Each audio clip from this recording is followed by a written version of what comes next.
empezamos ya esta mesa redonda, que es nuestra primera mesa redonda que organizamos en el marco de la Cátedra Fundación Quaes. Detrás del campo del diagnóstico, tratamiento, predicción de enfermedades, bueno, uno de los campos de mayor auge y crecimiento está siendo el del Big Data, ¿no? el Big Data, o el análisis de datos, análisis masivo de datos, y nos parecía interesante empezar estas mesas redondas con esta aproximación, ¿no? Esta conjunción entre la minería de datos y salud. Entonces, para ello hemos invitado a 4 ponentes que están muy metidos en el campo. Por orden, los que tenéis aquí, el orden es completamente aleatorio. Está Juan Carlos Triviño, que viene de Sistemas Genómicos, el director del Departamento de Bioinformática. Luego a mi derecha tengo a Emilio Soria, catedrático de la Universidad de Valencia y director del Máster Universitario en Ciencia de Datos. Luego al extremo izquierdo tenemos al doctor Vicente Belloc, que es médico radiólogo y director científico de ERESA. Y al extremo derecho tenemos a un representante de la Universidad Politécnica de Valencia, al doctor José Miguel Carot Sierra, que es del Departamento de Estadística e Investigación Operativa Aplicada y Calidad de aquí la Politécnica. Pues nada, no quiero hacer más larga esta introducción ya que hemos empezado tarde. Si queréis, vamos a pasar a una mini presentación de cada uno de ellos, breve, entre 8 y 12 minutos, y luego cuando terminen las cuatro mini presentaciones empezamos un pequeño debate, que también me gustaría que participáis vosotros si tenéis alguna duda, alguna inquietud, habéis llegado aquí esta mañana os habéis levantado con una pequeña sugerencia o duda o simplemente curiosidad, ¿no? Aprovechad el día, aprovechad el momento y lanzadla, ya que habéis hecho el esfuerzo de venir, y aprovechad a ver si podemos resolverla, ¿no? En cualquier caso, luego se abrirá un turno de debate y comentamos, ¿vale? Pues nada, si queréis empezamos ya por ejemplo, con Juan Carlos Triviño, con su presentación, y ya os digo, haremos cuatro mini presentaciones y luego hablamos, ¿vale?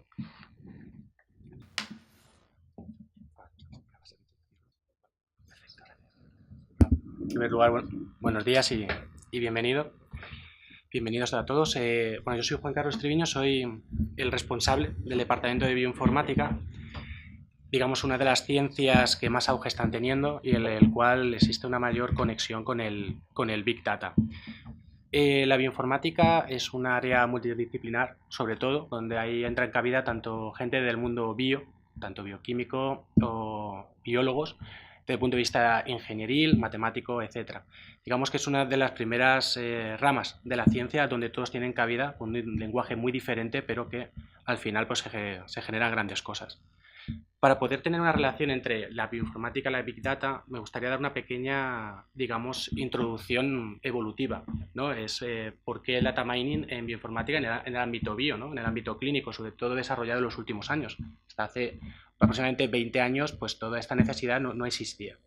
Y eso es debido a que principalmente a finales de los años 90 pues, hubo un crecimiento exponencial, una evolución totalmente exponencial en el ámbito de la salud en la generación de datos, ¿no? Pues nuevos tipos de estudios, como por ejemplo pues los arrays que antes pues, permitían únicamente analizar, pues imaginaros, un elemento biológico, una enfermedad, una relación directa y única, pues con este tipo de tecnología empezamos a detectar pues, miles de elementos biológicos e intentar relacionarlos con una respuesta a una pregunta biológica, un fenotipo, una enfermedad, si estaba relacionado. Entonces se generaron cada vez aparatos más potentes y empezó a generar cada vez una obtención cada vez mayor de datos.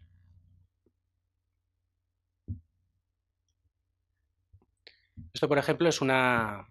Fijaros que se para en el 2013, pero vamos, que es un crecimiento exponencial en todos los ámbitos de digamos, del punto de vista biológico y desde el punto de vista clínico. Empezamos a detectar, digamos, variantes, es decir, alteraciones en nuestro DNA, pero un nivel elevadísimo. También de secuencia, nuevos genes que no se sabía muy bien qué es, que están, por ejemplo, relacionados con moléculas de histocompatibilidad o genes de funciones desconocidas, relaciones de genes con nuevas enfermedades. Es decir, en todos esos años había un crecimiento, sobre todo de los datos. ¿Qué pasó? Llegó un momento en el cual se hizo un parón y se estableció, el incremento de los datos conlleva una relación directa con el crecimiento del conocimiento. En este punto nos encontramos que no. Eso, por ejemplo, es una imagen que a mí me gusta mucho ponerla, una imagen real de los periódicos americanos, después de la secuenciación del genoma humano. Entonces, se estaban detectando totalmente todas nuestras letras de todo nuestro genoma. Durante el proceso, prácticamente la sensación general que se tenía del punto de vista clínico es, ya está. Es decir, bueno, una vez que tengamos todo conocido, decirles a las generaciones anteriores y posteriores que ya no hay más que hacer. Vamos a saber todas las enfermedades, vamos a poder ver la evolución favorable o desfavorable a cualquier tratamiento, lo vamos a saber absolutamente todo. Una vez que se secuenció el genoma humano, nos encontramos exactamente con esa misma idea.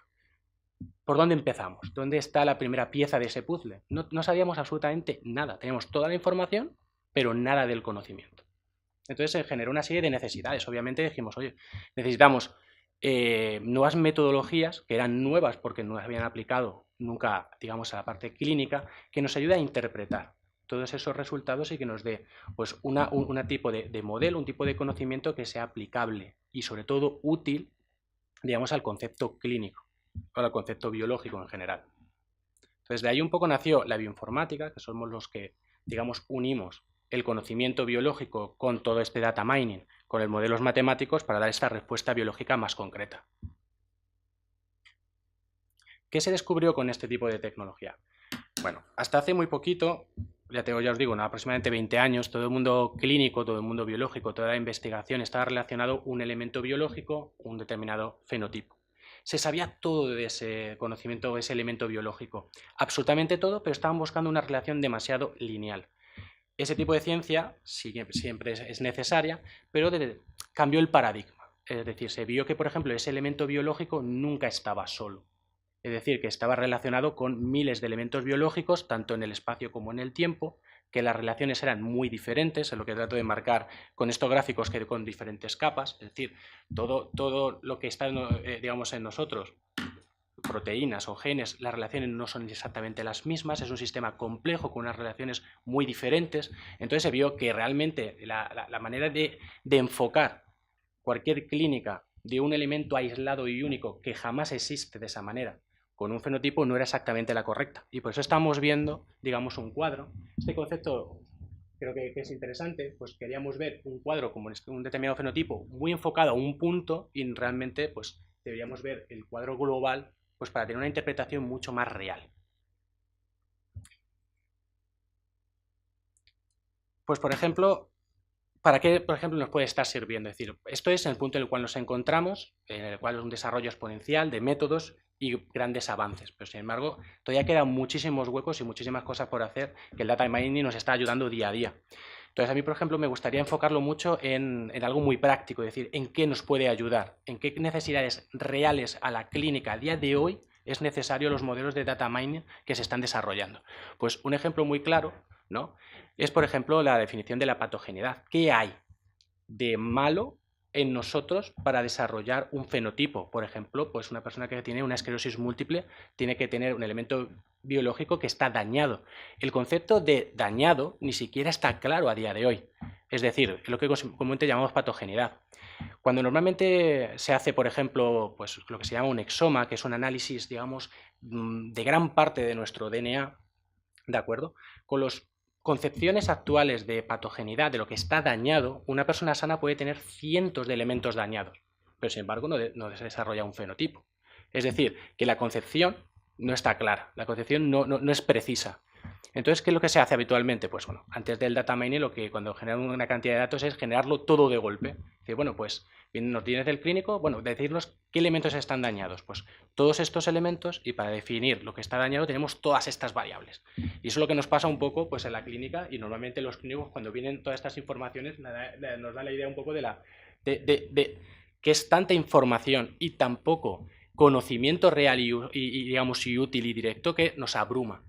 Entonces, es necesario entender qué es la patogenidad, qué es el daño, utilizando todas las variables que están a nuestro alcance para establecer un modelo, una probabilidad de que ese elemento dañado esté relacionado, digamos, a un fenotipo, a una enfermedad precisa que estamos viendo. El número de variables biológicas que lo puedan definir es prácticamente infinito. Es decir, desde la posición en la cual se encuentra, si está conservada evolutivamente, si realmente el fenotipo puede ser más complejo o no es menos complejo. Es decir, que la minería de datos ahí para poder establecer pequeños modelos que incluso vayan muy específico al tipo de enfermedad, que es diferente, ¿de acuerdo?, pues es a día de hoy uno de los elementos más útiles para aumentar, digamos, el éxito clínico en el diagnóstico genético. A día de hoy, por ejemplo, en el caso de ver elementos dañados, A falta de modelos o de desarrollos de metodologías más sólidas o más consistentes, a día de hoy se está basando únicamente en la experiencia, en determinar, decir, bueno, pues he encontrado una variante en otro señor que tenía esclerosis múltiple, he encontrado la misma, por lo tanto, pues genera, por lo tanto, una asociación muy clara, muy directa. Sin embargo, por ejemplo, con este gráfico lo que estamos viendo es que cada vez son más, es decir, que no estamos hablando de un número limitado digamos, de alteraciones, cada vez son más complejas, por lo tanto no es el cambismo, digamos, único, que es simplemente la experiencia de decir, bueno, pues ya iré recuperando más y que recuperando más y recuperando más. Cuando tenga un número muy elevado que esté saturado absolutamente todo el conocimiento, pues no me hará falta nada más. Eso no está ocurriendo. Es decir, la línea sigue siendo totalmente exponencial, no tiene atisbos de que se vaya a saturar y por lo tanto la capacidad de modelaje es importante para dar soluciones a día de hoy, ¿de acuerdo? Y no basarnos únicamente en nivel de experiencia. Ay. Vaya, hoy estoy yendo yo un poco... A ver, ahí está. Tanto es así que ni siquiera con la experiencia está clara, por ejemplo, pues ni siquiera la comunidad científica está clara, es decir, que una determinada alteración está relacionada o no está relacionada. A nivel temporal, de un año para otro, cambian esas concepciones. Es decir, el diagnóstico que se hizo en el 2013 porque se descubrió una alteración, al no estar ni siquiera estructurado, modelado, ni los conceptos relativamente claros, dice, bueno, pues esta variante, esta alteración sí que está relacionada, y luego te encuentras que en el 2014 alguien de otra parte del mundo ha detectado que esa misma alteración se encontraba en otro paciente sano o con otro elemento y que por lo tanto no es, digamos, parte. ¿Qué puede significar? Que quizá esa alteración no esté abarcando el 100% de lo que estamos observando, sino que realmente abarque un porcentaje más pequeño, que es lo que normalmente estamos observando, por lo tanto, ni mucho menos en la salida. Ese es el caso más sencillo, ¿no?, de una alteración que está dañada a un determinado fenotipo. Cuando estamos hablando, ahora mismo cada vez se está hablando de la regulación, que es otra concepción, la cosa se complica mucho más. Estamos hablando, por ejemplo, de elementos que reconocen ciertas regiones que son matrices de probabilidad y ver si esa alteración está, digamos, influenciando o no, digamos, en la unión a través de matrices de probabilidades. Eso todavía, por ejemplo, a día de hoy, la clínica no se ha metido por la incapacidad a día de hoy de dar una salida real, ¿de acuerdo?, o precisa, ¿no?, a esa pregunta biológica. Es decir, yo tengo un elemento que está sano, pero tiene una puntita que está dañada, esa puntita me está alterando la capacidad de unirse a un elemento y por tanto desarrollar como una cascada un daño mayor. Eso, por ejemplo, que se basa en matrices de probabilidades, a día de hoy no hay una solución todavía clara. Por lo tanto, el data mining puede ser una de las grandes salidas para entender y aplicar al elemento regulatorio. Sobre todo la concepción es multisistémica, es un sistema abierto, las relaciones son múltiples, las relaciones son dinámicas, con un factor ambiental importante, son de diferentes tipos y normalmente las relaciones o las alteraciones que normalmente se quieren establecer directamente son porcentajes, es decir, son diferentes elementos, diferentes cosas que están mal con una cierta probabilidad y que abarcan un espectro de la variabilidad cada una de ellas que a global, ¿de acuerdo?, te puede dar lo que estás observando. Sin embargo, esas pequeñas variables son de muy diferentes naturalezas, son muy diferentes capas de la información. A nivel biológico, desde proteínas a regulación, a ciertos factores ambientales, a ciertos caracteres hereditarios de los padres obtenidos. Y forma todo ese conjunto, quizá el que te puede dar esa relación mucho más real. Existen métodos, por ejemplo, de data mining que está intentando observar, digamos, o intentar parametrizar pues esos comportamientos biológicos, que es lo que comúnmente se llama la biología de sistemas. Es lo que os decía. Bueno, esto es el caso, por ejemplo, de las relaciones entre los elementos biológicos del cáncer, en esta imagen.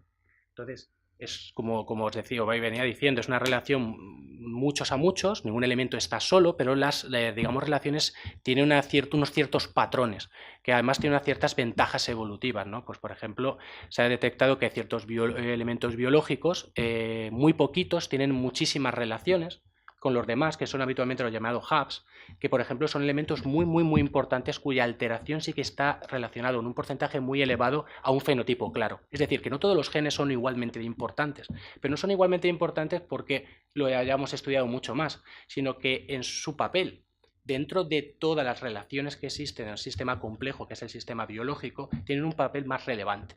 Entonces, poder también parametrizar, poder entender ver que el peso de la alteración del elemento biológico no es igual, ¿de acuerdo? Nos puede dar una ayuda y de hecho, por ejemplo, se está utilizando mucho cuando el fenotipo es muy complejo. Pues, por ejemplo, habitualmente está relacionado pues, con retrasos mentales o con ciertos tipos de atrofias. Que dices, aquí hay muchos elementos, se están utilizando este tipo de técnicas para poder filtrar un poco los elementos y ver que pueden ser los más importantes para estar relacionando pues, el fenotipo que pueda ser más complejo.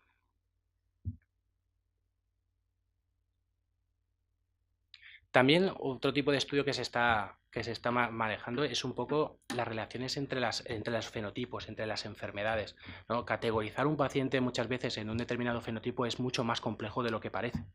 Entonces, muchas veces, entre que existe todos los pacientes, pues tienen diferentes categorías, pero algunas pueden ser un poco híbridas, ¿de acuerdo? También se está utilizando mucho el data mining para poder también categorizar todas las enfermedades o los fenotipos, como por ejemplo una ontología, en una relación padres a hijo, de tal manera que en este caso ya se puede decir que un paciente está categorizado en una determinada enfermedad porque tiene una serie de características, pero que también está con una cierta probabilidad pues clasificado en otra categoría. Y eso nos puede ayudar muchísimo también pues, para poder identificar el elemento que está dañado y por lo tanto clasificar correctamente a ese paciente. Pues esos son todos los aspectos, por ejemplo, que se están utilizando bastante el data mining a nivel clínico a día de hoy. Y otra de las cosas importantísimas un poco, que no sé, es una keyword muy utilizada últimamente, que no sé si habéis oído, es la medicina personalizada. Es decir, cada vez que somos capaces de entender un poco todos estos elementos, modelizar, parametrizar, todas las alteraciones, somos capaces un poco pues, de estratificarnos. Es decir, de que a través de nuestra genética poder ver en qué patrón nos podemos encontrar. ¿Para qué puede ser útil? Pues se está utilizando mucho, por ejemplo, en farmacogenética. Detectar qué elementos característicos nuestros, que no tienen por qué ser dañinos, de hecho, casi todos no son dañinos, sino que dan una cierta idiosincrasia a cada individuo, ¿de acuerdo? Puede hacer que responda mejor o peor a un tratamiento. Por ejemplo, uno de los casos que estamos trabajando nosotros es para ver personas que tienen esclerosis múltiple con natizumab, que es el típico medicamento que se utiliza, pues ver o tratar de hacer modelos para predecir si va a responder adecuadamente al natizumab. Otro elemento, por ejemplo, es el oncológico. Ver, por ejemplo, si un tipo de cáncer de mama triple negativo, que el tiempo en sobre todo en oncología es fundamental, es ver los patrones genéticos que tiene esa paciente, que no están relacionados con el cáncer, están relacionados con otro tipo de metabolismo, pues tiene una probabilidad buena o aceptable de que ese tratamiento sea efectivo. De tal manera que si, por ejemplo, a través de su DNA sabemos con este modelaje que no va a responder, no se pierde un tiempo que es crucial y se busca un tipo de, digamos, de terapia alternativa. Al igual que el tiempo de supervivencia, es decir, sabes, por ejemplo, el tiempo que pueda llevar o que esa persona puede tener hasta desarrollar una metástasis más elevada. Las posibilidades son infinitas. Por ejemplo, algo tan abstracto y tan difícil de entender, por ejemplo, que se está trabajando a través de esta estratificación y modelaje, es, por ejemplo, tratar de predecir si una persona con un donante y un receptor va a rechazar, digamos, el órgano a través, por ejemplo, de alteraciones biológicas en su DNA. Ahora, por ejemplo, estamos viendo pues, que efectivamente, cuando alguien dona digamos, un órgano, que se está mirando moléculas de histocompatibilidad, etcétera, también existe un background en su DNA que pueda reducir las posibilidades, por ejemplo, de rechazo a trasplante y que puede ser muy útil también en aplicabilidad, pues obviamente directa. Por lo tanto, este modelaje para llevar a cabo, digamos, respuestas biológicas cada vez se están dando en ámbitos muy diferentes. Estos solamente son algunos casos que me gustaría, pues eso, comentar con vosotros porque son los, digamos, pues los típicos. Otros, que cada vez se está generando más, ni mucho menos hemos alcanzado un nivel de saturación, es decir, no se nos han acabado las ideas, ni muchísimo menos. Pues estamos estudiando un tipo de alteración ahora mismo, pues asociada a la clínica, pero de repente pues nos dicen, oye, y es que existe otro tipo de alteración que es muy grande, que hay que hacer con una maquinaria mucho más cara, que puede encarecer un poco la clínica o el tiempo, pues se puede hacer algún tipo de, por ejemplo, de estudios, pues por ejemplo en neurología, los reordenamientos, con la misma metodología que estamos haciendo, pues por ejemplo a través de cadenas de Markov, se están utilizando y se están aplicando directamente. Es decir, el modelaje, el tema de definir la patogenidad, incluso obtener nuevas fuentes de información o de alteración que nos ayude a clasificar, pues obviamente el data mining a día de hoy es la pieza elemental. Y todo, por ejemplo, también en el ámbito, por ejemplo, de la oncología es enorme. Por ejemplo, pues hace muy poquito salieron los primeros artículos de la filogenia de tumores. Es decir, cuando pues, una persona puede tener un cierto tumor que puede tener por un tumor primario, puede desencadenar un tumor secundario o una metástasis, pues recopilar toda esa información y hacer un análisis filogenético. Es un análisis evolutivo para ver de dónde ha procedido la metástasis, qué elementos han caracterizado esa metástasis y poder tener, digamos, una información muy útil para la clínica. Y de ahí, por ejemplo, son los casos que a día de hoy nosotros estamos trabajando día a día, pero que obviamente pues, cada semana salen muchos más y en el cual, pues, obviamente, las personas que tengan ese conocimiento de data mining junto con un ambiente biológico, pues a día de hoy son más que necesarios, son esenciales. Muchas gracias.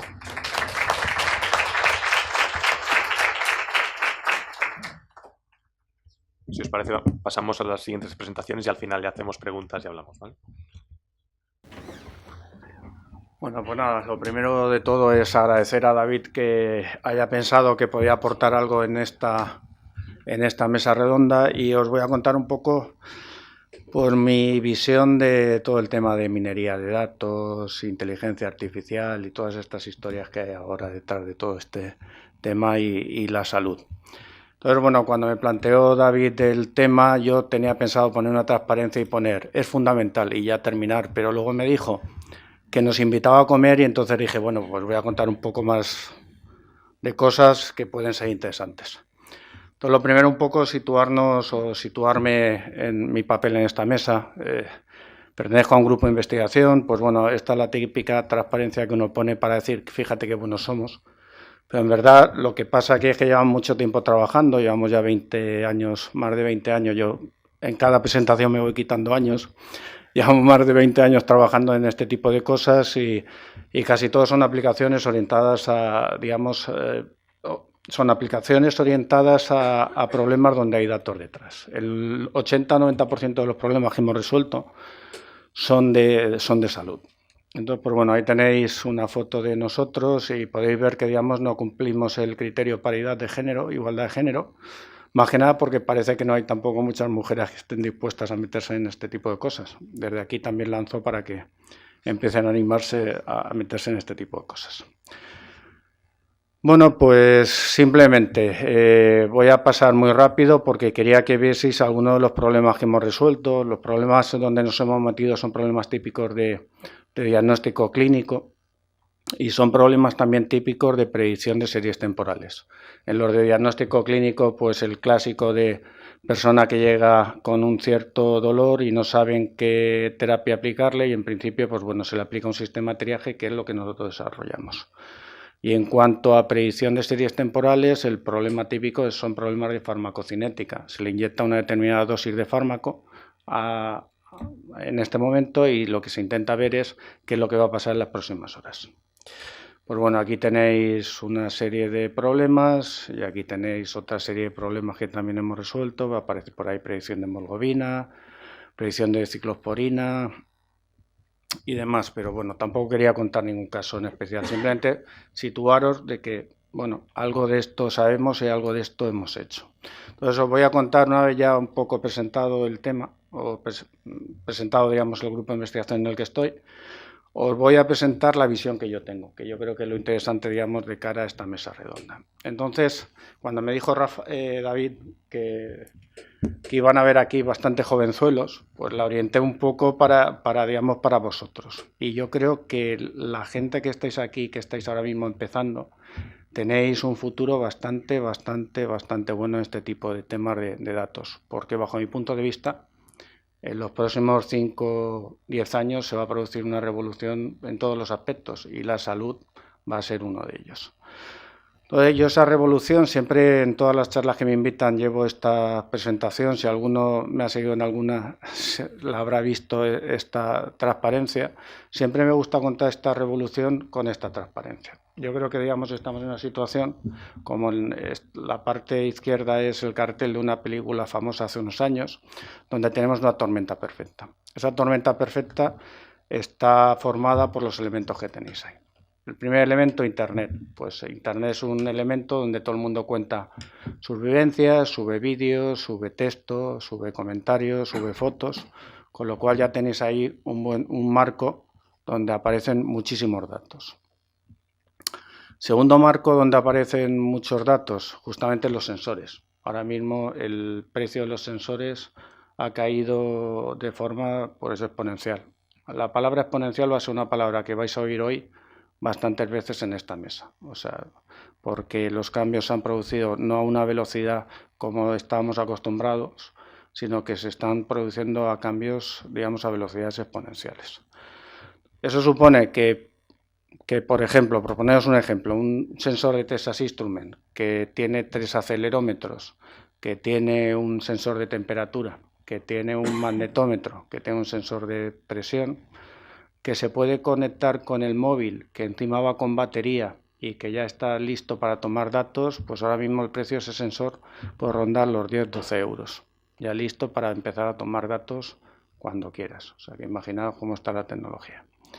Tema de redes sociales, yo creo que es un campo importante de cara a la salud. ¿Por qué? Pues porque ahí, digamos, los enfermos pueden contar sus experiencias y puede ser un buen foro para todos ellos.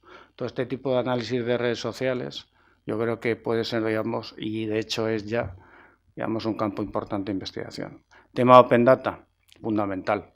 O sea, el tema de Open Data y datos abiertos yo creo que va a ser fundamental y sobre todo en el tema de bioinformática se comentaba antes de genómica.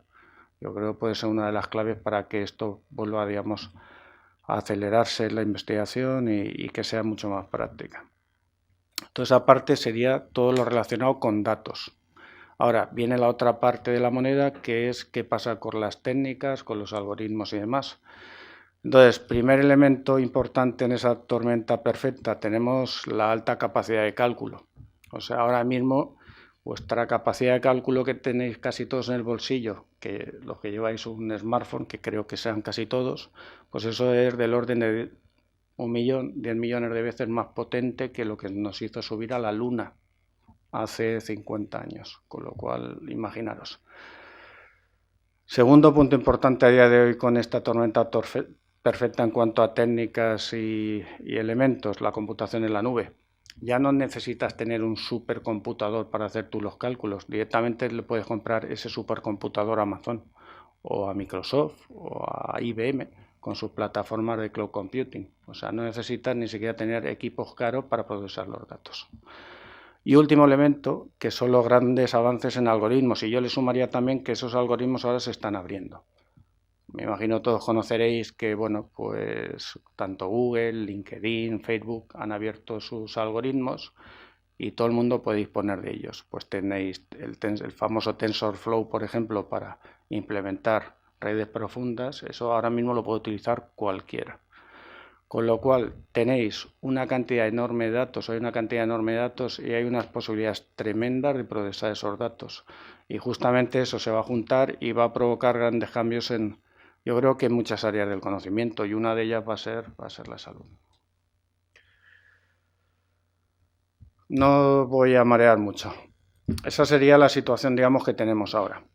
Os voy a comentar, bajo mi punto de vista, 2 puntos de ruptura que en el tema de salud van a impactar, yo creo que bastante fuerte y que la gente que trabajamos en el campo lo estamos viendo venir y que pueden ser buenos puntos de investigación para la gente que os vais a empezar ahora a dedicar a este tipo de cosas. El primer punto de ruptura que creo yo va a ser muy importante es lo que tenéis ahí como GAN, que se conocen como redes adversariales generativas. La gente que trabaja en aprendizaje profundo, en modelos neuronales, seguramente las conocerá. El resto de gente no las conocerá. Entonces alguien puede pensar, bueno, ¿y esto por qué supone un punto de ruptura en salud? Os lo cuento rápidamente. Este tipo de modelos son modelos neuronales que, digamos, lo que hacen es permiten modelizar distribuciones de datos. ¿Y esto en salud qué supone? Pues esto supone una ruptura en cuanto al, digamos, al pensamiento clásico que los sistemas de diagnóstico automático necesitan muchos ejemplos. Estos sistemas lo que hacen es generar de forma artificial ejemplos para que los sistemas de inteligencia artificial puedan discriminar. Dicho en castellano, Imaginaos que yo quiero diseñar un sistema de diagnóstico automático basado en imágenes. Yo, si quiero diseñar ese sistema automático basado en imágenes, necesito muchísimas imágenes. Necesito tener al lado a un experto clínico que me las vaya etiquetando. Pues esto va a ser un tumor, esto no, de tal manera que mi sistema automático al final vaya aprendiendo de esas etiquetas. Hasta ahora uno necesitaba una cantidad enorme de esas imágenes, pues, lo cual suponía que era un problema. Ahora, con estos sistemas, ¿qué es lo que va a pasar? Estos sistemas son capaces de ellos mismos, tras un periodo de aprendizaje, digamos, generar ejemplos de forma artificial del ejemplo que tú quieres resolver. Es decir, ya no necesito tener ahí a un experto que me etiquete 10 millones de imágenes, sino con que me etiquete la centésima o la milésima parte ya sería suficiente. Pues esto va a ser un punto de ruptura importante y toda la gente que trabaja en aprendizaje profundo ahora está trabajando en este tipo de cosas. Segundo punto importante de ruptura, esto que veis aquí. ¿Alguien sabe lo que es esto? ¿Habéis oído hablar de esta noticia alguno?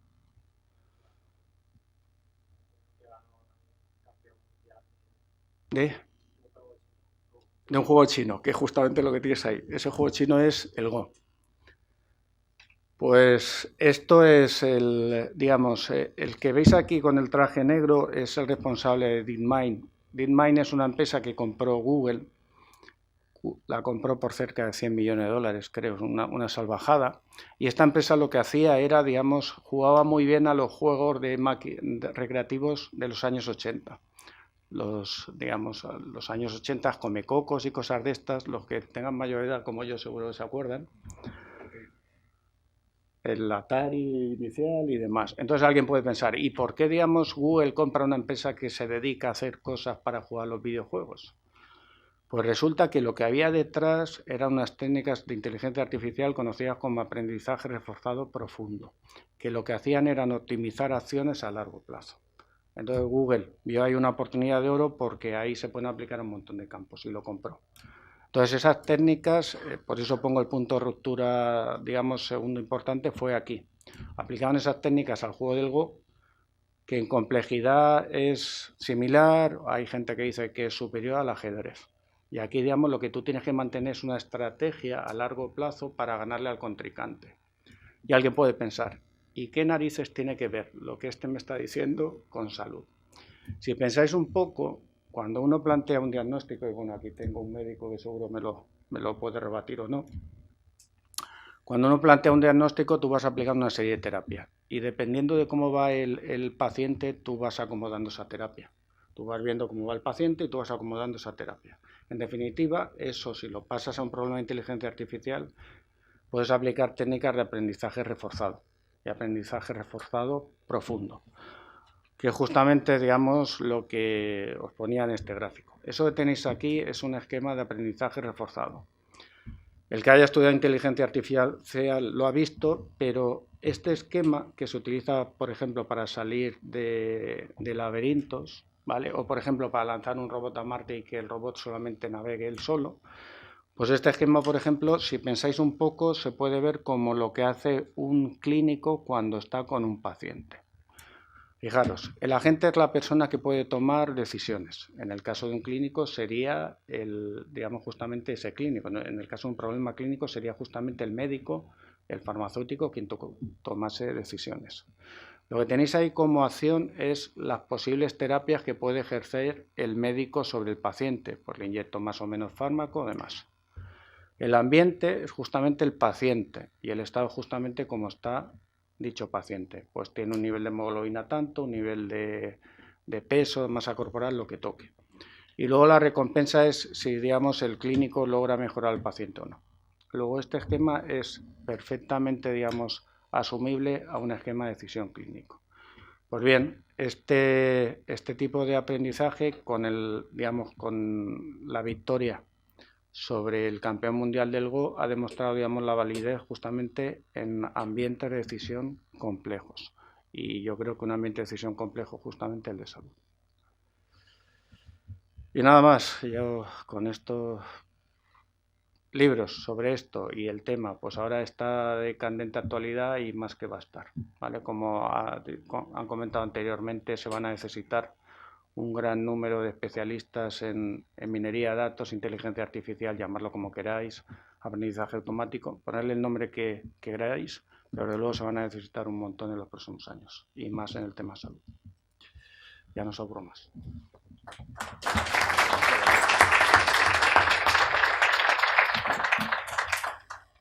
¿Hacia dónde me voy ahora?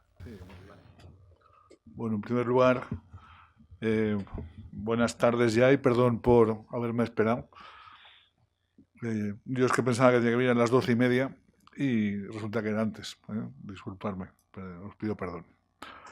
Bien, como médico me toca a mí ahora hablar un poco en esta mesa. Lo primero que quisiera deciros es que mi especialidad es la que más depende de vosotros, de los ingenieros. La radiología sin el papel del ingeniero no se comprende. O sea, es una especialidad de la medicina que se basó con la aparición de los rayos X, que fue por parte de un físico, que fue Röntgen el que lo descubrió. Y luego, pues hoy en día, las grandes empresas vinculadas con el diagnóstico por imagen son básicamente empresas de ingeniería. Tanto es así que quizá la más importante, que es Siemens, recientemente cambió su nombre y pasó a llamarse Siemens Healthcare a Siemens Healthineers, es decir, uniendo salud e ingenieros. Con eso creo que ya es bastante claro la importancia que tienen los ingenieros en mi especialidad.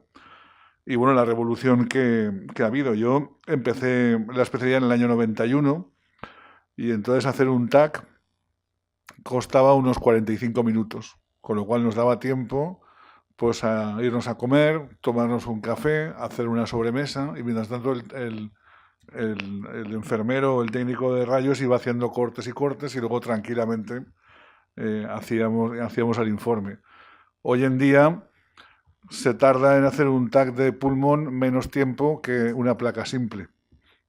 ¿Me seguís? O sea, hoy en día el factor limitante de por qué se hacen radiografías simples de tórax es porque de momento el TAC sigue irradiando más que la placa simple.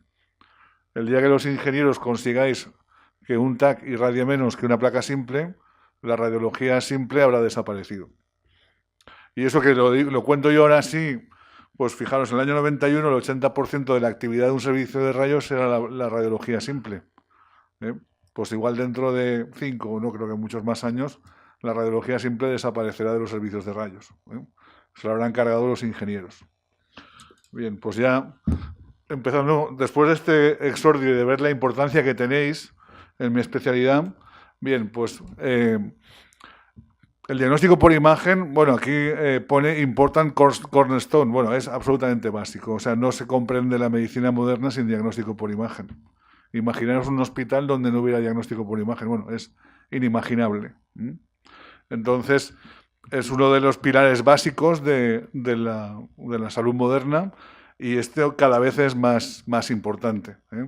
¿Por qué? Pues primero porque la tecnología de imagen, el avance es exponencial, el envejecimiento, sobre todo en Asia, pero también en todo el mundo, es exponencial. Vamos a vivir en un mundo globalizado también. O sea, otra cosa que va a ocurrir es que los médicos de España pues atenderemos pacientes de cualquier lugar del planeta. Los ingenieros de España atenderán empresas y pacientes y, bueno, todo lo vinculado de cualquier lugar del planeta y viceversa. Entonces, antes lo que podía ocurrir en Asia no tenía aquí ningún impacto, pero hoy en día pues sí lo va a ser. Bien. Aquí os acabo dos imágenes. Esta imagen de aquí, esta es una imagen muy bonita porque esta es una imagen que es fusión de dos técnicas radiológicas que son, por un lado, la resonancia magnética y por otro lado el espectro, que es una técnica funcional. Este es un paciente que tenía crisis epilépticas, no se veía el origen de la crisis y al hacer la sustracción entre el espectro en estado basal con el espectro en el momento en que le da la crisis y lo fusionas en una imagen de alta resolución, ves una imagen donde el foco que produce la crisis está aquí en el lóbulo frontal derecho y que no se veía en la imagen convencional. Esto también es tecnología que se ha desarrollado gracias a los ingenieros. ¿Por qué? Pues porque no es trivial. Imaginaros que un paciente, cuando le da la crisis epiléptica, no tiene la cabeza estándar la está moviendo, la está agitando, tienes que inyectarlo, tienes que adquirir la imagen a la vez que tienes la crisis, tienes que deconvolucionar, bueno, yo no sé si utilizo la palabra exacta, tienes que conseguir que todos los planos estén reordenados, que los puedas sustraer sobre un estado basal y luego esto a su vez fusionarlo a una imagen que tiene otras características de matriz, otra resolución espacial, en fin, como veis es todo un problema que si no hubiera sido por los ingenieros, pues no se hubiera podido. Este paciente, por ejemplo, no se hubiera diagnosticado. Nunca se hubiera sabido el origen de su crisis epiléptica. Bien. Bueno, pues entonces también cuando entramos en lo que es el diagnóstico por imagen, tenemos que pensar que las imágenes son algo distinto a lo que son los documentos clínicos. Son archivos de un volumen mucho mayor, no son elementos de datos discretos y también necesitan otro sistema de almacenamiento. De hecho, también se utilizan diferentes estándares que yo imagino que los conoceréis, pero vamos, que si no, os diré uno que es el que se hizo por acuerdo entre las casas comerciales, que es el DICOM, el Digital Communication, o sea, DI es Digital y Com Communication.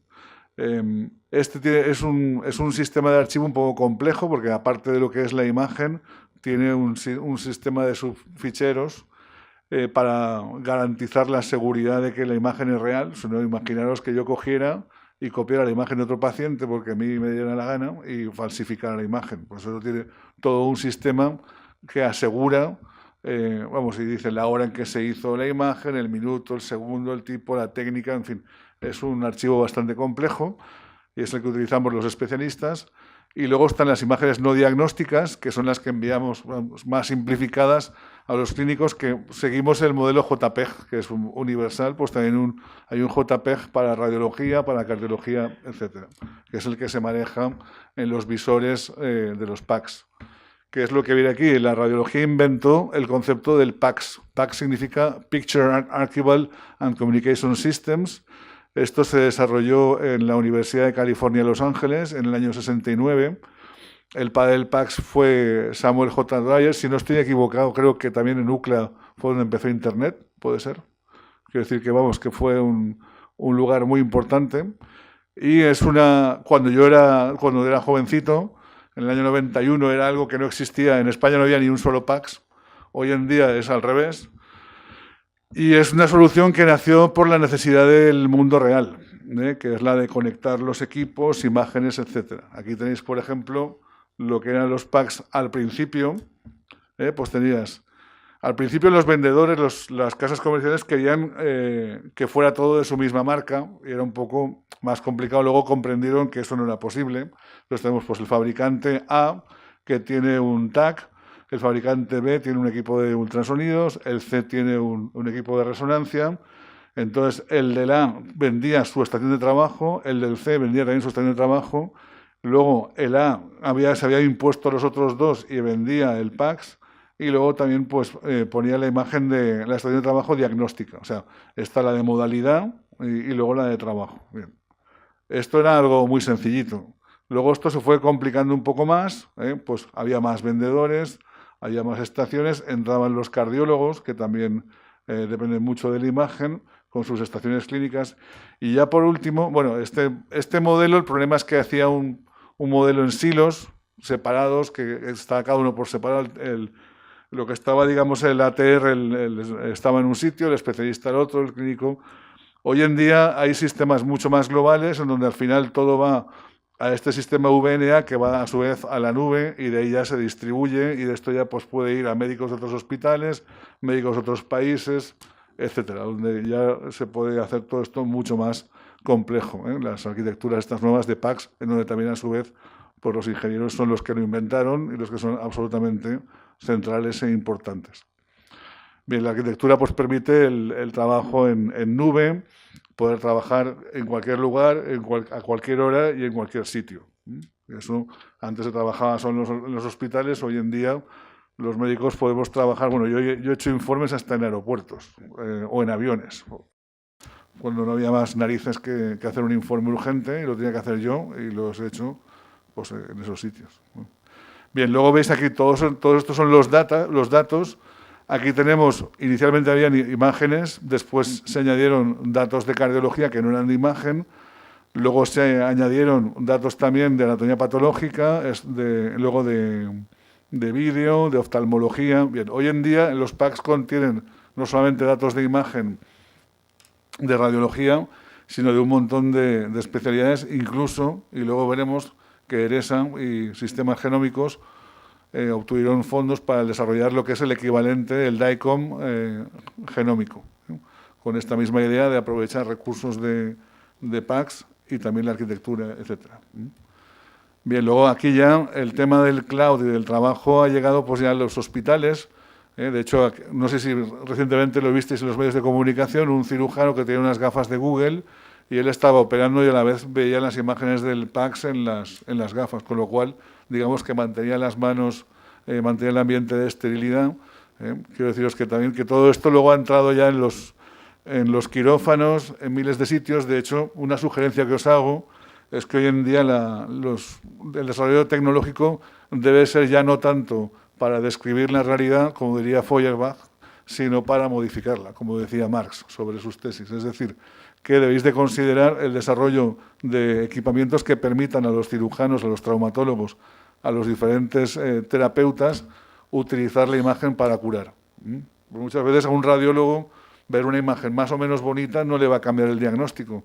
Sin embargo, os aseguro que un cirujano que pueda ver las imágenes en unas gafas de Google le puede llegar a servir, por ejemplo, por dónde va una vena o una arteria que tenga que tener cuidado de no lesionarla en su acto quirúrgico. Y no parar a mitad, tenerse que ir a mirar las imágenes, como yo les he visto que tenían las placas colgadas en negatoscopios cuando yo era jovencito. Bien. Entonces, lo que es el manejo del Big Data en imagen se puede resumir en lo que es la parte analítica, es decir, cómo ganar conocimiento del manejo de grandes bases de datos. Los datos son igual a información. Luego tenemos la necesidad, eso también es importantísimo para los especialistas, que es la anchura de banda, es decir, que la imagen, que los datos lleguen a tiempo. Si no llegan a tiempo, esto es una tontería. Ya hablábamos en oncología antes de lo importante que es poder tener sistemas de decisión con el tiempo. Si estamos aquí probando, claro, tenemos 50.000 fármacos y a las 50.000 acertamos con el que era, el paciente ya se nos ha muerto. O sea que esto no. Y luego, por último, el contenido, es decir, asegurar pues, que los datos se almacenan adecuadamente, que no se pierden, y luego también la seguridad y la confidencialidad de los datos, porque todo el mundo tiene derecho a su intimidad y muchas veces en todos estos grandes sistemas de comunicación la intimidad y el derecho de la privacidad es lo último que se considera. Y a nadie le gusta saber si uno tiene un cáncer de lo que sea, que se entere, no tiene por qué no saberlo nadie. Uno tiene derecho a que su salud solamente la conozca él o quien él decida. Eso también es muy importante que se tenga en cuenta. Bien, de ahí aquí está el famoso modelo de la hamburguesa, del Big Mac de los datos, que tenemos por los datos están arriba, la analítica está en el medio, que es la ciencia de encontrar lo desconocido, en los sistemas de arquitectura VNA, que es la normalización de los datos, el contenido, que permite la escalabilidad y redundancia, infraestructuras, y la anchura de banda. Como veis, esto también es un montaje muy ingenieril. He intentado yo aproximarme a vuestra mentalidad con el riesgo de meter la pata. Porque mi padre, que era catedrático, siempre me aconsejaba que cuando hablara en público intentara hablar de lo que yo sé y de lo que el público no sabe. Pero, en fin, porque claro, siempre parecería, si yo sé y vosotros no sabéis, siempre parecería que sé mucho, pero claro, estoy en un ámbito de ingenieros y no puedo hablar solo de medicina. Tengo que hablar algo, pero si he metido la pata en algo, os pido perdón. Bien, luego, ¿cómo podemos ver el ambiente en diferentes escalas? ¿No? Tenemos desde la parte básica, que es la genómica, tenemos luego la transcripción de estos datos genéticos, la producción de proteínas y de metabolitos. Esto, digamos, que pertenecería al ámbito de la imagen molecular. Esto de aquí tiene un efecto fisiológico, que sería lo que es la imagen funcional, y eso tiene un resultado anatómico, que es la imagen anatómica. Es decir, la imagen del ambiente la podemos dividir desde un punto de vista anatómico, fisiológico, cinético, patológico, radiológico, genético, metabolómico y quirúrgico. ¿Veis? Todo esto es muy complejo. Bien, entonces, en todo esto está en el medio lo que es la imagen anatómica, la imagen funcional y la imagen molecular, es la búsqueda de biomarcadores de imagen. Por ejemplo, bueno, pues cuando aparece lo que es la imagen cuantitativa.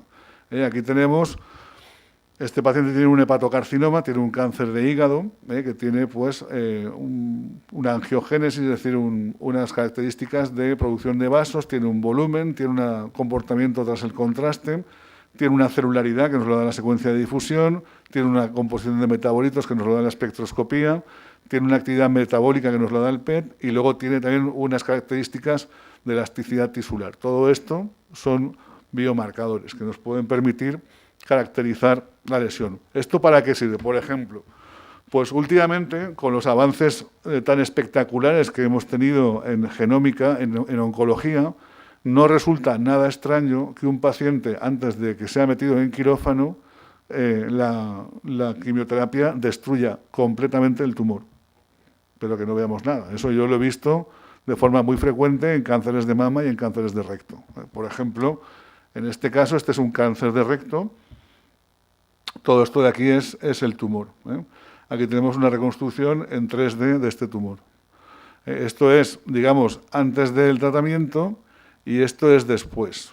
Lo veis aquí ya, no, todo lo que tenemos aquí de tumor ya no lo tenemos. Esto es muy difícil aquí saber si realmente queda tumor o no, porque claro, si miramos esta pared, esto es mucho más fino que esto. Entonces, claro, si jugamos de una manera conservadora diríamos que queda resto tumoral, pero es que esto luego también es importante. Imaginaros que este tumor, lo cerca o lejos que esté del esfínter anal.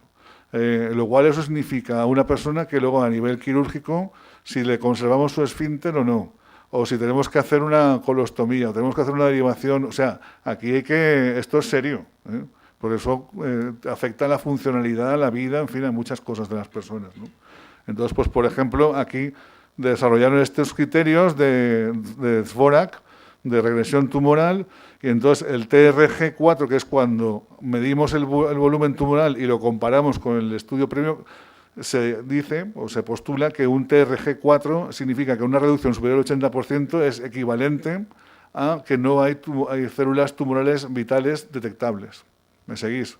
Es decir, aplicado a este paciente, podríamos decir que podemos preservarle el esfínter y la funcionalidad de su recto y de su ano.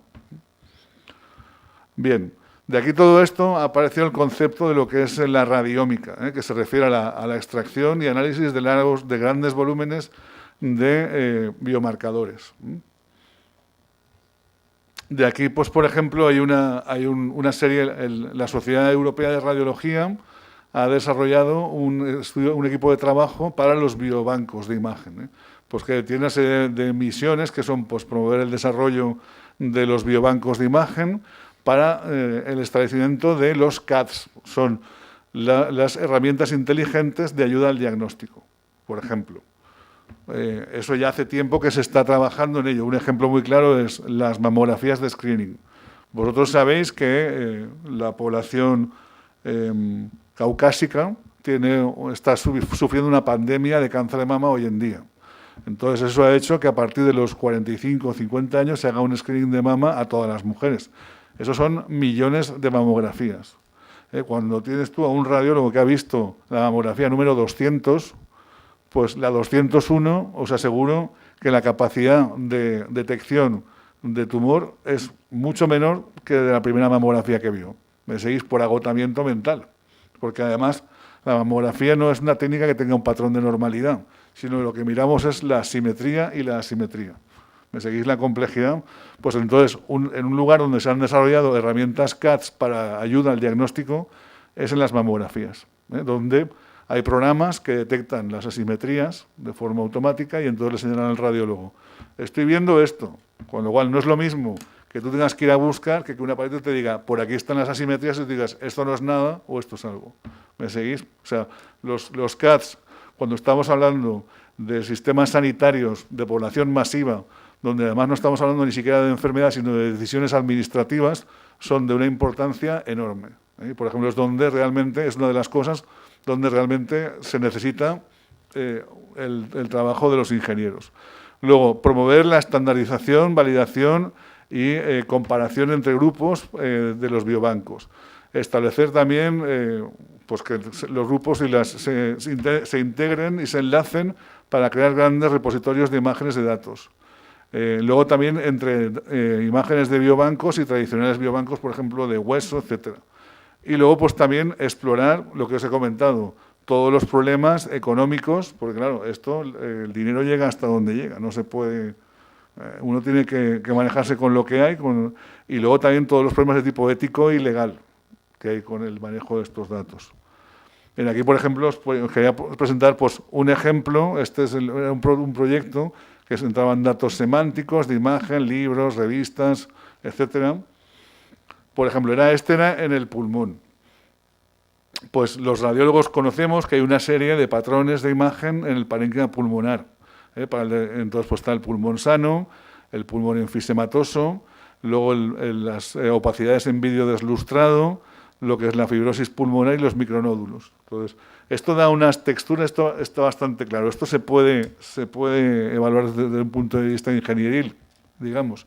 Entonces, aquí ya hacen estas wavelets RISC, que no sé exactamente lo que es, que permite hacer unos signatures, unas bases, y de ahí puedes tú hacer luego reconstrucciones tridimensionales donde informen al neumólogo, sobre todo, y al radiólogo menos, pues cuáles son las áreas de enfisema, las áreas de fibrosis, etcétera. Todo esto también es muy importante. ¿Para qué? Pues para todos estos pacientes que tienen que ser tributarios de cirugía. Pues si un paciente tiene medio pulmón enfisematoso tal, este paciente no se puede operar, tenga o no ninguna opción, etcétera. ¿Me seguís? También son decisiones muy importantes.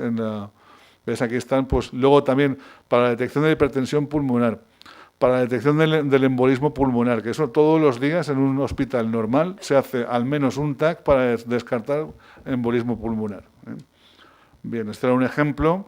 Aquí también es una paradoja últimamente que estamos viviendo, y es que a veces no, muchas veces los pacientes saben más de su enfermedad, tienen más información que los médicos.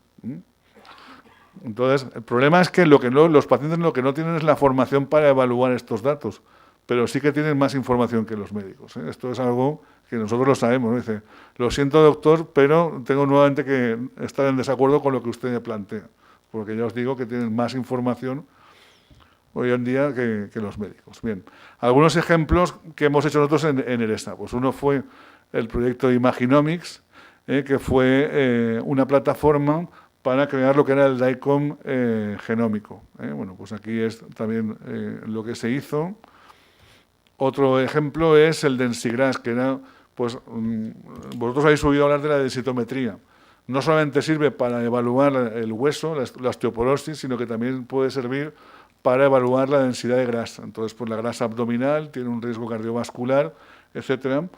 Entonces, pues eso también es una herramienta de análisis corporal, un CAD, para ver la cantidad de grasa y predecir el riesgo cardiovascular en grandes volúmenes de población. Eso también es muy interesante con la obesidad, que es también otra pandemia que vivimos en el mundo occidental. El Cloud Radiology, que era una infraestructura para realizar proceso de imagen a partir de computación ubicua, es decir, crear estaciones de trabajo virtuales, digamos. Y, también tenemos el DESIRE, que era para ayuda a las unidades de patología mamaria.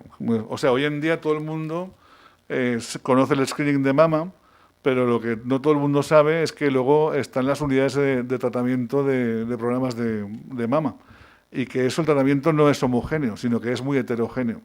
Y de hecho se ve que incluso en ciudades la supervivencia del cáncer de mama depende de lo bueno que sean estas unidades. Entonces hay que operar y darle un tratamiento ingenieril para homogeneizar el trabajo de las unidades de tratamiento de cáncer de mama. Bien, y nada más. Muchas gracias por vuestra atención. Espero no haber metido mucho la pata.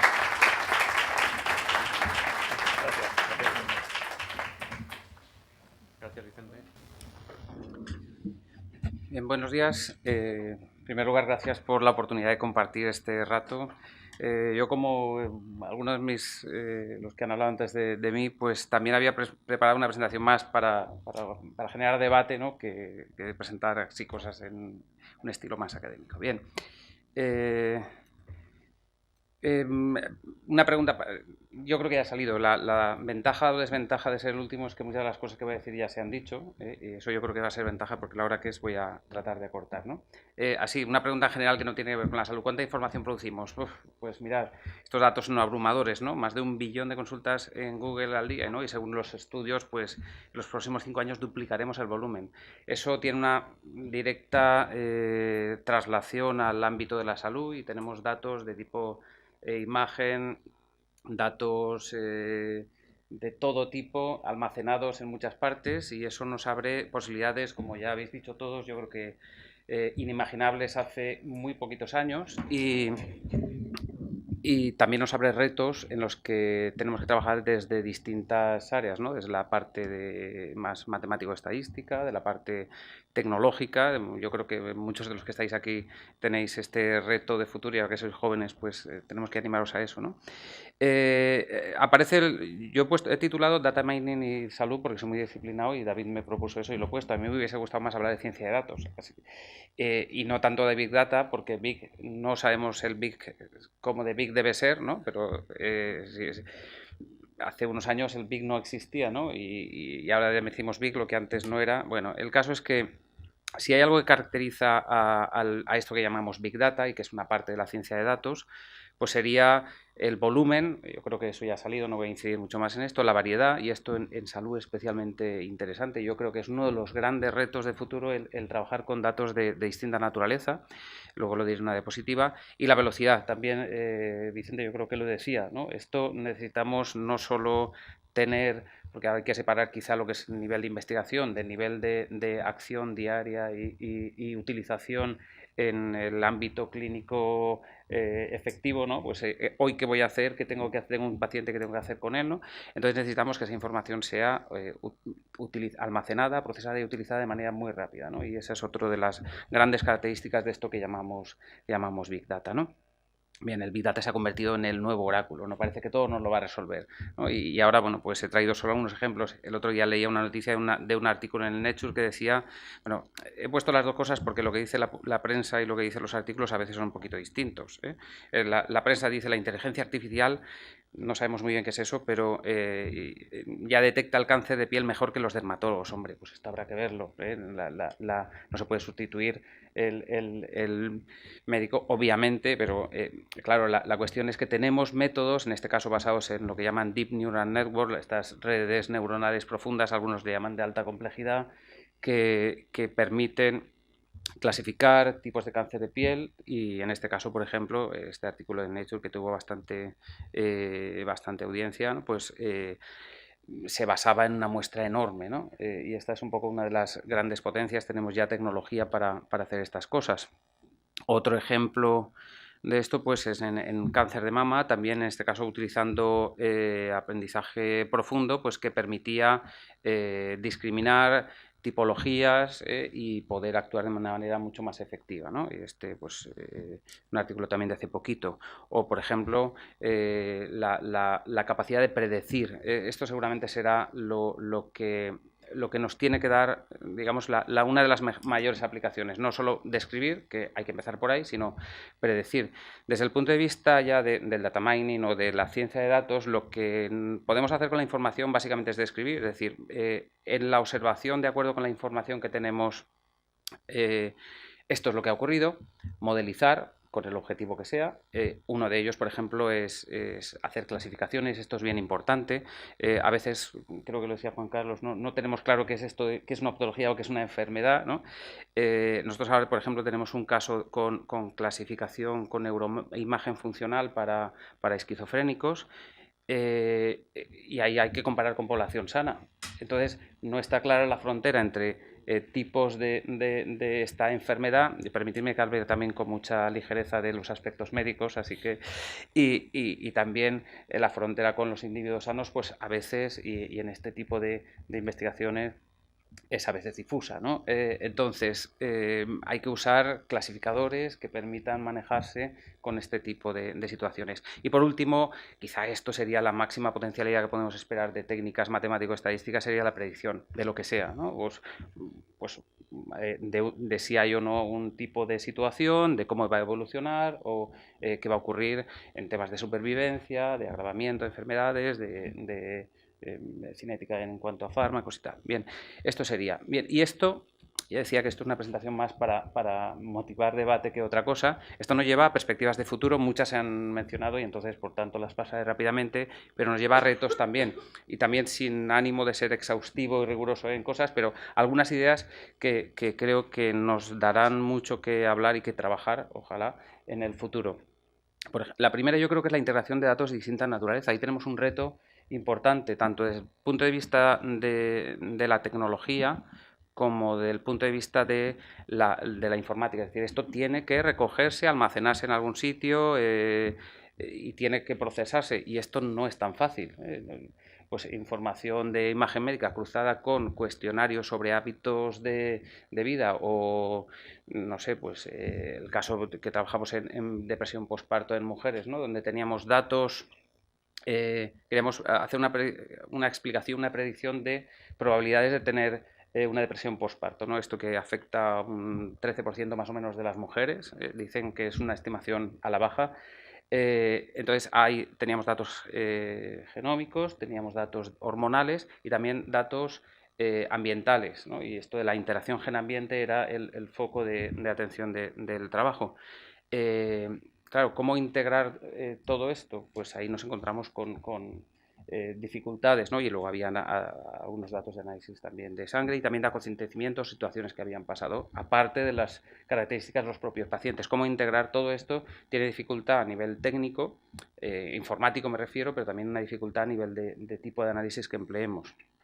Otro reto yo creo que es el almacenamiento y gestión de grandes cantidades de datos. Es verdad, yo creo que hay muchas cosas resueltas a nivel de lo que nosotros quizás nos podemos manejar, pero hay muchas cosas que resolver a la hora de generar bases de datos donde a veces están solo en forma textual y no tienen ninguna clasificación, entonces hay que desarrollar pues, formas de hacer estas cosas. Si queremos procesar en paralelo y queremos hacerlo nosotros bien, si no, Amazon tiene cosas, pero nos encontramos con que los procesadores que nos manejan pues a veces no son iguales, entonces no podemos hacer un algoritmo paralelo o ejecutarlo de manera eficiente, ¿no? Otro reto, creo, otra posibilidad que no sabes es la de la calidad de los datos no capturados por máquinas, y eso en salud tiene una especial importancia, porque al final trabajamos con personas, se trabaja con personas, médicos se trabaja con personas y estos nos dan sensaciones, opiniones o a veces algunas cosas se recogen a través de formularios y esa información a veces no es lo que llamamos consistente, ¿no? Y no tiene la calidad que debería. Pues ahí creo que hay otro gran reto.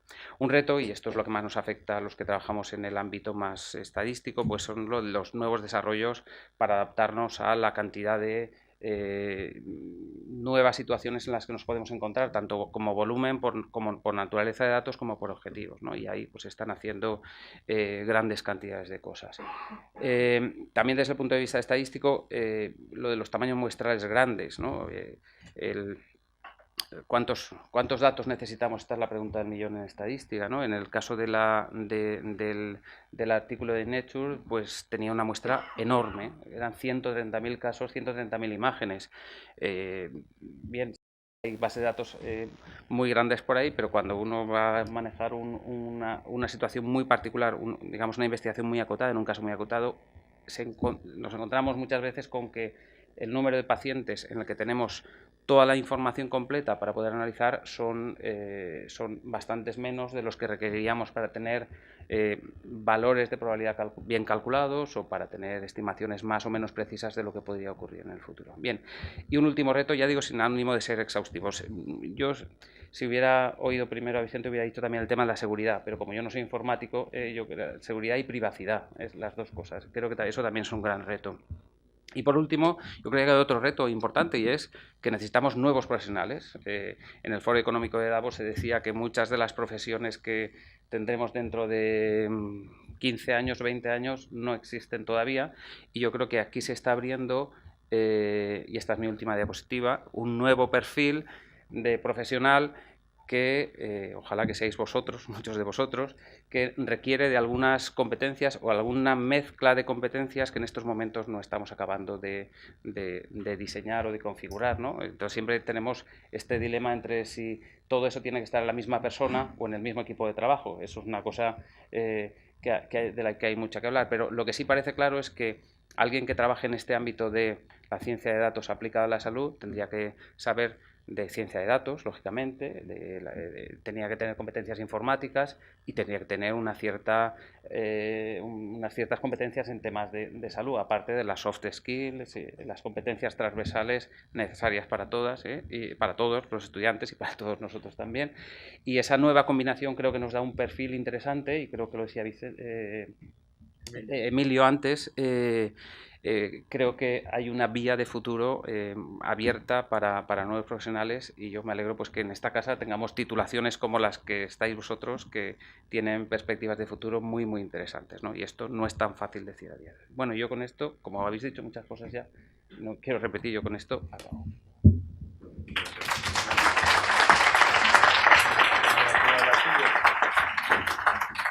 Sí, volvemos cada uno a su silla. Sí, volvemos cada uno a su silla.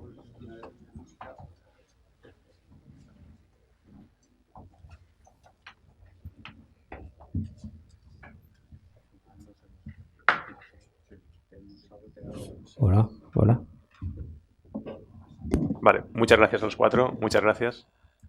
Bueno, pues después de estas pequeñas presentaciones de cada uno de nuestros ponentes, bueno, ya habéis visto un poco el papel de cada uno normalmente la cabra tira al monte, ¿no? Entonces cada uno lo arriba un poco a su background, ¿no? Entonces habéis visto una parte más aplicada, más clínica, más técnica. Aquí han seguido temas importantes, temas interesantes, pero bueno, antes de abrir por nuestra parte el tema del debate, sí que querría preguntaros, bueno, si tenéis alguna duda, alguna curiosidad. Sí, por favor. Vale. A ver, con la tutela de QUAES coordino un Living Lab, un laboratorio experiencial de personas que cumplen la función de pacientes, y que lo que hacemos es estar asumiendo la responsabilidad de nuestra propia salud y la corresponsabilidad de la salud de la comunidad en la que habitamos. Y hemos empezado a trabajar desde distintos ámbitos en 4 escenarios concretos de la comunicación entre la persona en el cumplimiento de la función paciente con el sistema sanitario, que no es estrictamente el ecosistema de salud, solo una parcela. Ahí trabajamos 4 escenarios: el escenario de los síntomas, el escenario del diagnóstico, el escenario del tratamiento y el escenario del estilo de vida. Son los 4 escenarios que nos permiten una comunicación en continuo con el sistema sanitario. Bien, un primer objetivo, y es la pregunta que quiero formular, es ¿para cuándo el cambio semántico? Es decir, ¿para cuándo empezaremos a hablar en términos que podamos interactuar de manera efectiva entre las personas en el cumplimiento de la función paciente, no de eso que el sistema considera profesionales, ¿no?, de la enfermedad, y digamos los agentes de esa cadena de valor de la oferta sanitaria, al margen de que nosotros interpretamos la salud como ecosistema de cada individuo, que tiene otras parcelas, no solamente la parcela de la sanidad, sino que tiene otros ámbitos como el entorno medioambiental, el entorno social, el propio, digamos, dinamismo de la persona en su gestión de valores, en su gestión de emociones, etc. Realmente el Living Lab que estamos poniendo en valor trasciende lo que desde la perspectiva de las asociaciones de pacientes también estamos haciendo, que es otro escenario. Es decir, por ejemplo, no somos diabéticos sino afectados por diabetes, no somos espondiloartríticos sino afectados por espondiloartritis.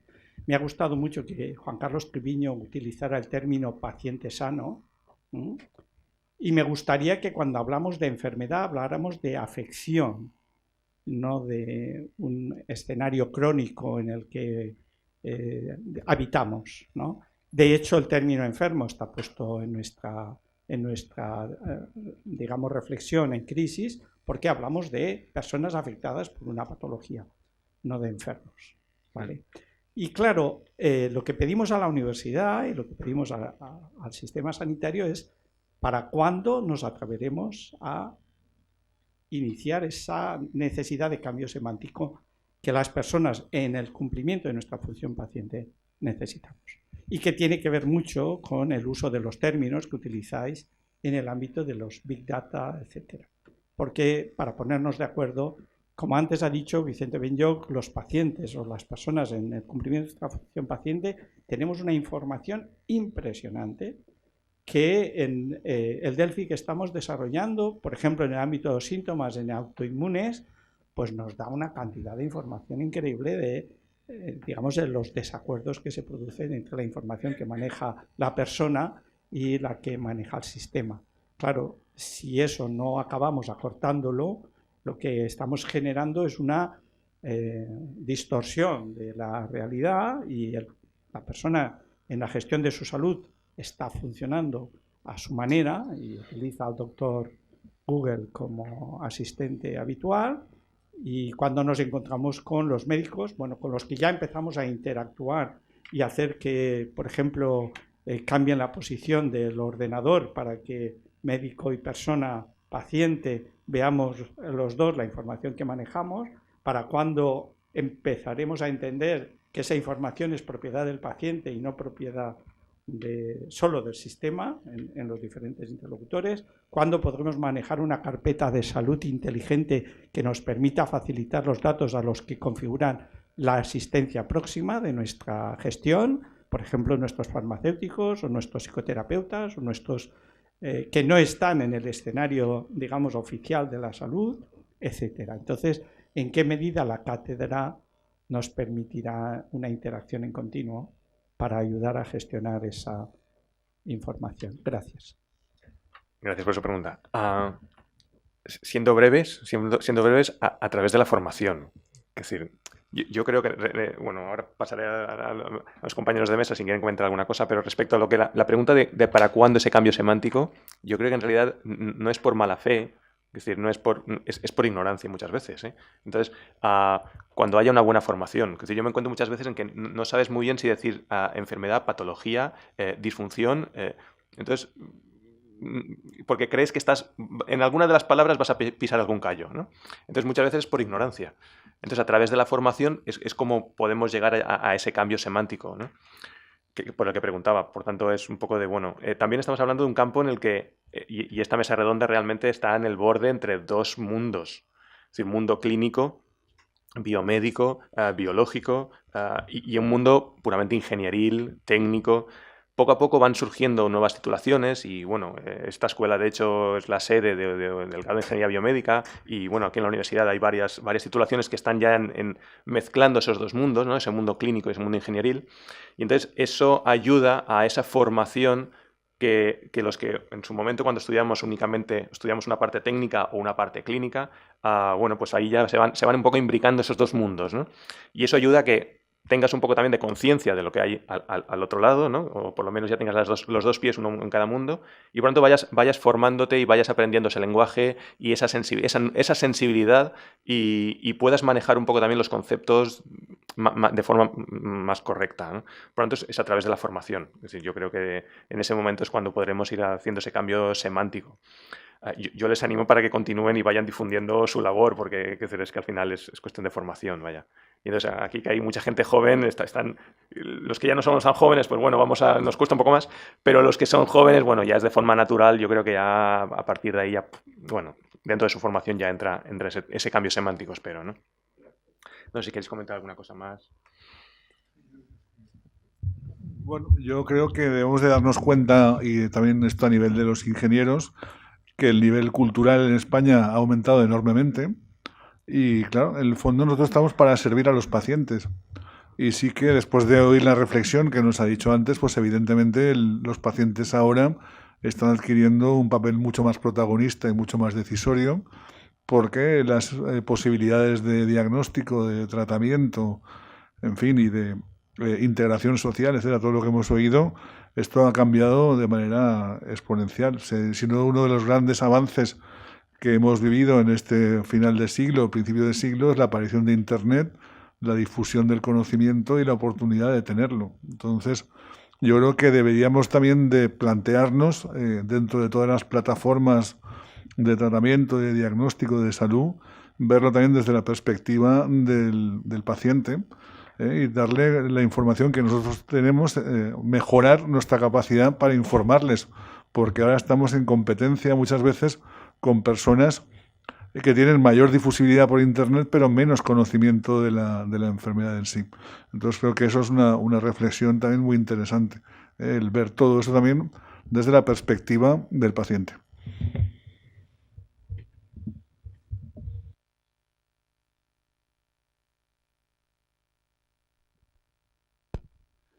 Buenos días. Primeramente, daros las gracias por haber venido aquí a comunicarnos vuestra sabiduría. Segundo, quería comentaros lo siguiente. Yo es que creo que lo analizaría en dos vertientes. Una vertiente macrodatos y una vertiente microdatos.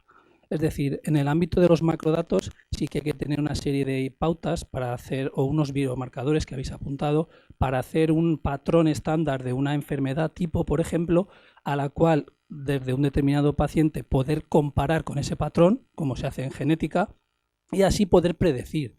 Otra cosa diferente es la micromedicina, vamos a llamarlo así, que es el trato tú a tú de una atención primaria o de un doctor con un paciente, que eso sí que es verdad que tiene muchas más variables que no un análisis genérico de un patrón de datos para ver la tendencia o ver la evolución general de una posible enfermedad. Entonces, esa dicotomía es un poco la que debería marcar la pauta a seguir en este tipo de soluciones. Es decir, una solución a nivel, vamos a decirlo, territorial, como ha dicho Vicente Benlloch, mamografías o ya no sé qué palabra decir por no meter la pata y pisar callos, como decíais por ahí. Entonces, cuando se trata de tendencias hay una micromedicina y cuando se trata de atención personalizada tú a tú es una micromedicina desde mi punto de vista. Entonces, ¿veis que es posible poder separar esos dos campos, esos dos mundos? ¿O están complementados unos con el otro? A ver, esto es en estadística es un problema que existe siempre y siempre ha existido, ¿no? Bajando a un nivel muy pequeñito. Si uno mete en un modelo de regresión lineal múltiple dos variables, pues saca una tendencia con esas dos, pero el error aleatorio contiene las infinitas restantes que no son esas dos. Yo creo que, a ver, tienes toda la razón, pero esto es un problema intrínseco a cualquier modelo de predicción. Lo que me da la impresión es que estamos cada vez más metiendo variables en lo controlado observado y dejando menos en lo aleatorio. Es decir, estamos acercando lo macro a lo micro. En un mundo ideal, como decía aquel anuncio de un coche que decía, en un mundo ideal no necesitaríamos la Renault Kangoo, ¿no? No quiero hacer propaganda de nada, pero en un mundo ideal donde lo midiéramos todo, no habría macro ni micro, había una cosa solo. La realidad es cuantas más cosas seamos capaces de medir y colocar en nuestras variables X predictores, más cerca estaremos de lo micro y más alejados de lo macro, o ambas cosas van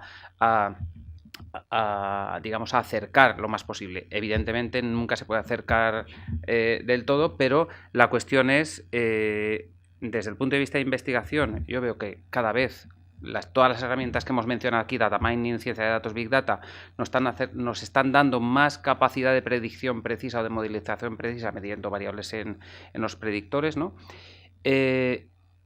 Otra cosa es que eso luego responda a la realidad médica y sea usado de una manera, digamos, sensata y eficaz, y es verdad que eso hay que... Pero eso no es tanto la modelización como el uso que se dé de eso, entendiendo que es lo que hemos hecho antes, ¿no?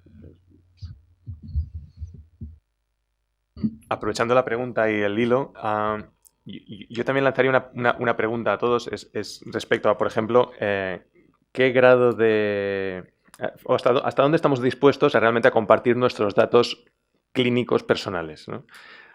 hemos visto ya que nuestra privacidad ha saltado por los aires con las redes sociales, ¿no? Con Facebook. Yo hace unos años, bueno, cuando yo era pequeño, a los 20 años, si me hubiesen dicho, ¿crees que a alguien le interesará dónde has ido a comer o dónde has pasado el verano o cuál era tu última novia? Pues no, que esto no le interesa a nadie. Y hemos visto ya que eso ha saltado por los aires y a todos nos interesa saber la vida privada de los demás, ¿no? Entonces, esa parte de intimidad yo creo que ya nos hemos abierto mucho en cuanto a los datos personales de la privacidad del día a día, ¿no? Pero yo creo que esa parte clínica, los datos clínicos, todavía somos muy reacios, ¿no? Uy, no, es que esto es muy privado. Ya, pero lo que hiciste anoche también era privado y lo has compartido y todo el mundo lo sabe, ¿no? Entonces, ¿hasta qué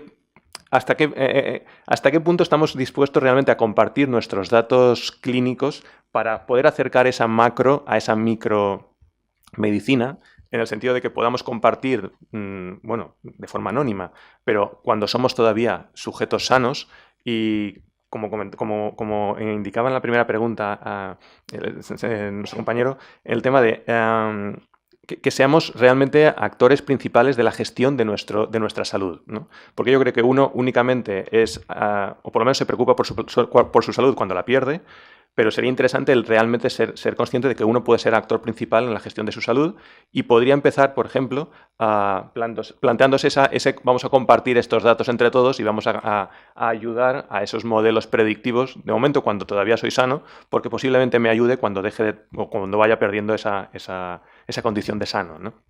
Entonces, bueno, también es un poco, ahí entramos un poco en la frontera esta ético-moral, ¿no? Y legal, de hasta qué punto estamos dispuestos a compartir nuestros datos clínicos, teniendo en cuenta que la privacidad de hace 20 años, seguro todos hubiésemos dicho que nunca íbamos a traspasar unos ciertos niveles y ya las hemos traspasado, ¿no? Entonces yo creo que eso también es un poco a planteárselo, ¿no?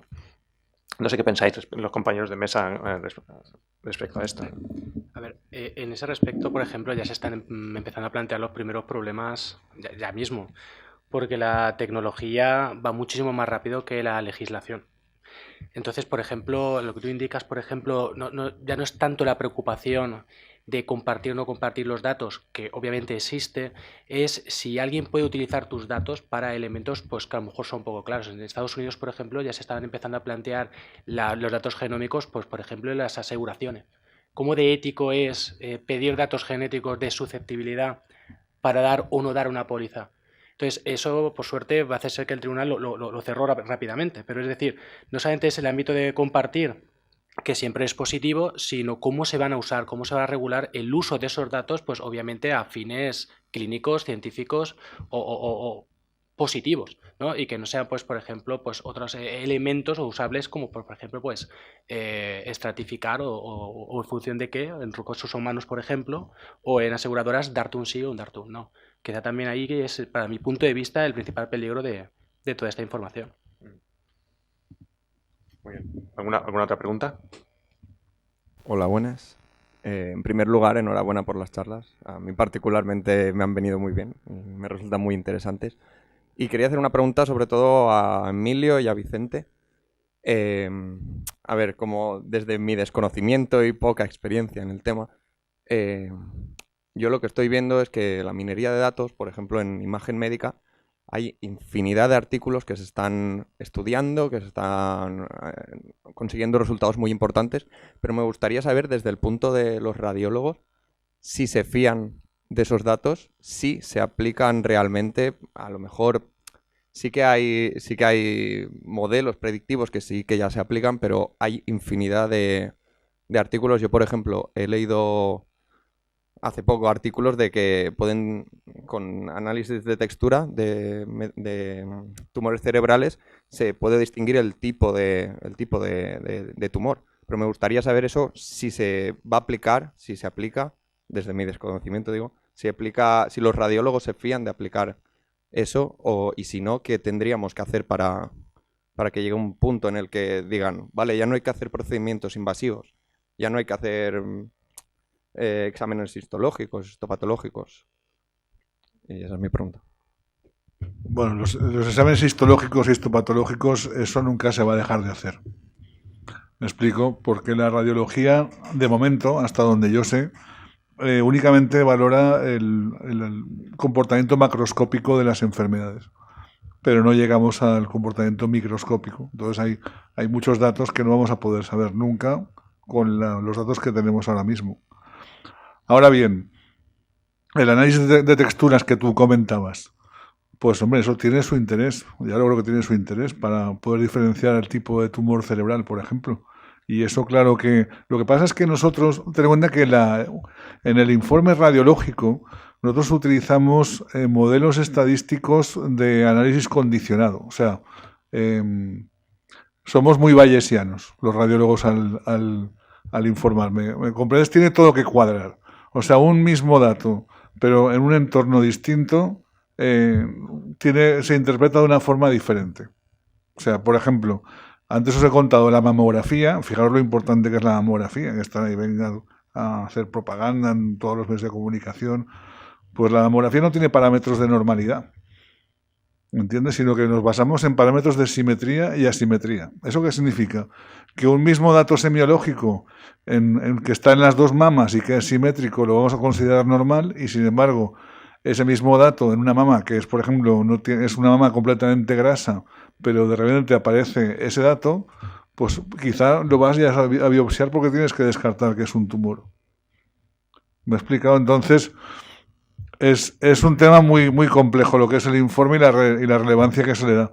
Pero que los CADs, la metodología de diagnóstico, las herramientas que aportan los ingenieros, que si son importantes. Os he puesto antes un caso de un paciente con una epilepsia fármaco-resistente. El que tenía algo así. Este paciente no recuerdo cuántas convulsiones diarias tenía, pero yo he llegado a ver pacientes con más de 100 convulsiones diarias, en el que ¿sabéis lo que es vivir con 100 convulsiones epilépticas diarias? Significa vivir en una cama, porque como te levantes te caes. Entonces, pues este paciente le diagnosticamos el origen de su epilepsia gracias a la fusión de imagen híbrida entre PET y resonancia magnética, que fue un avance de los ingenieros. Es decir, fijaros si es... O sea, las herramientas que se consiguen del postproceso de la imagen permiten diagnosticar enfermedades que de otra manera no se pueden diagnosticar. Y luego además añado, no solamente es importante todo esto para el diagnóstico, también es importante para el tratamiento. Bien. Hola. Nada, yo tenía dos cuestiones, dos preguntas.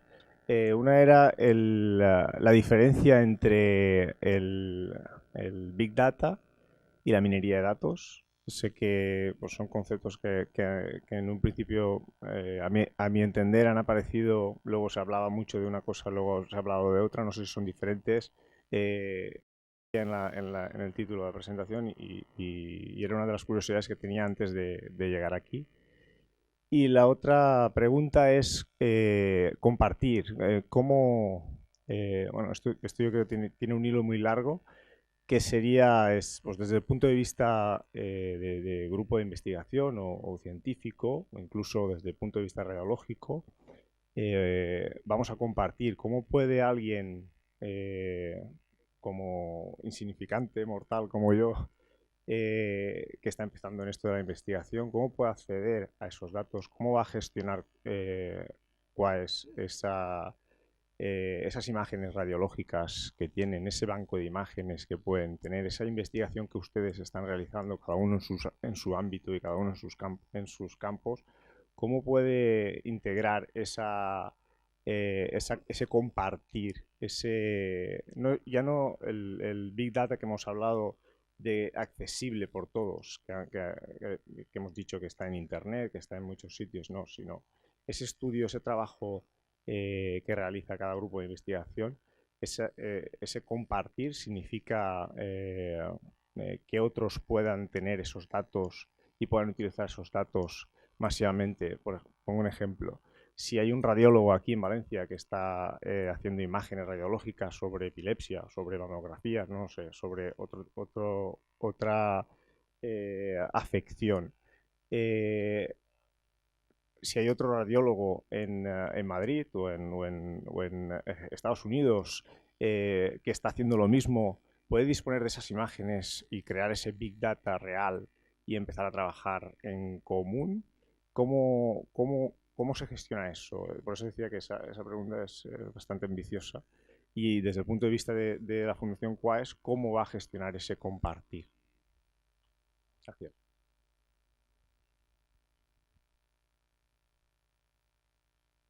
La mía va a ser breve. A ver, Big Data, ciencia de datos, data mining, en mi campo yo empecé a trabajar con el multivariante, todo eso tienen, digamos, son conceptos distintos, lógicamente con muchas intersecciones y no la usamos, a veces la usamos indiscriminadamente una por otra.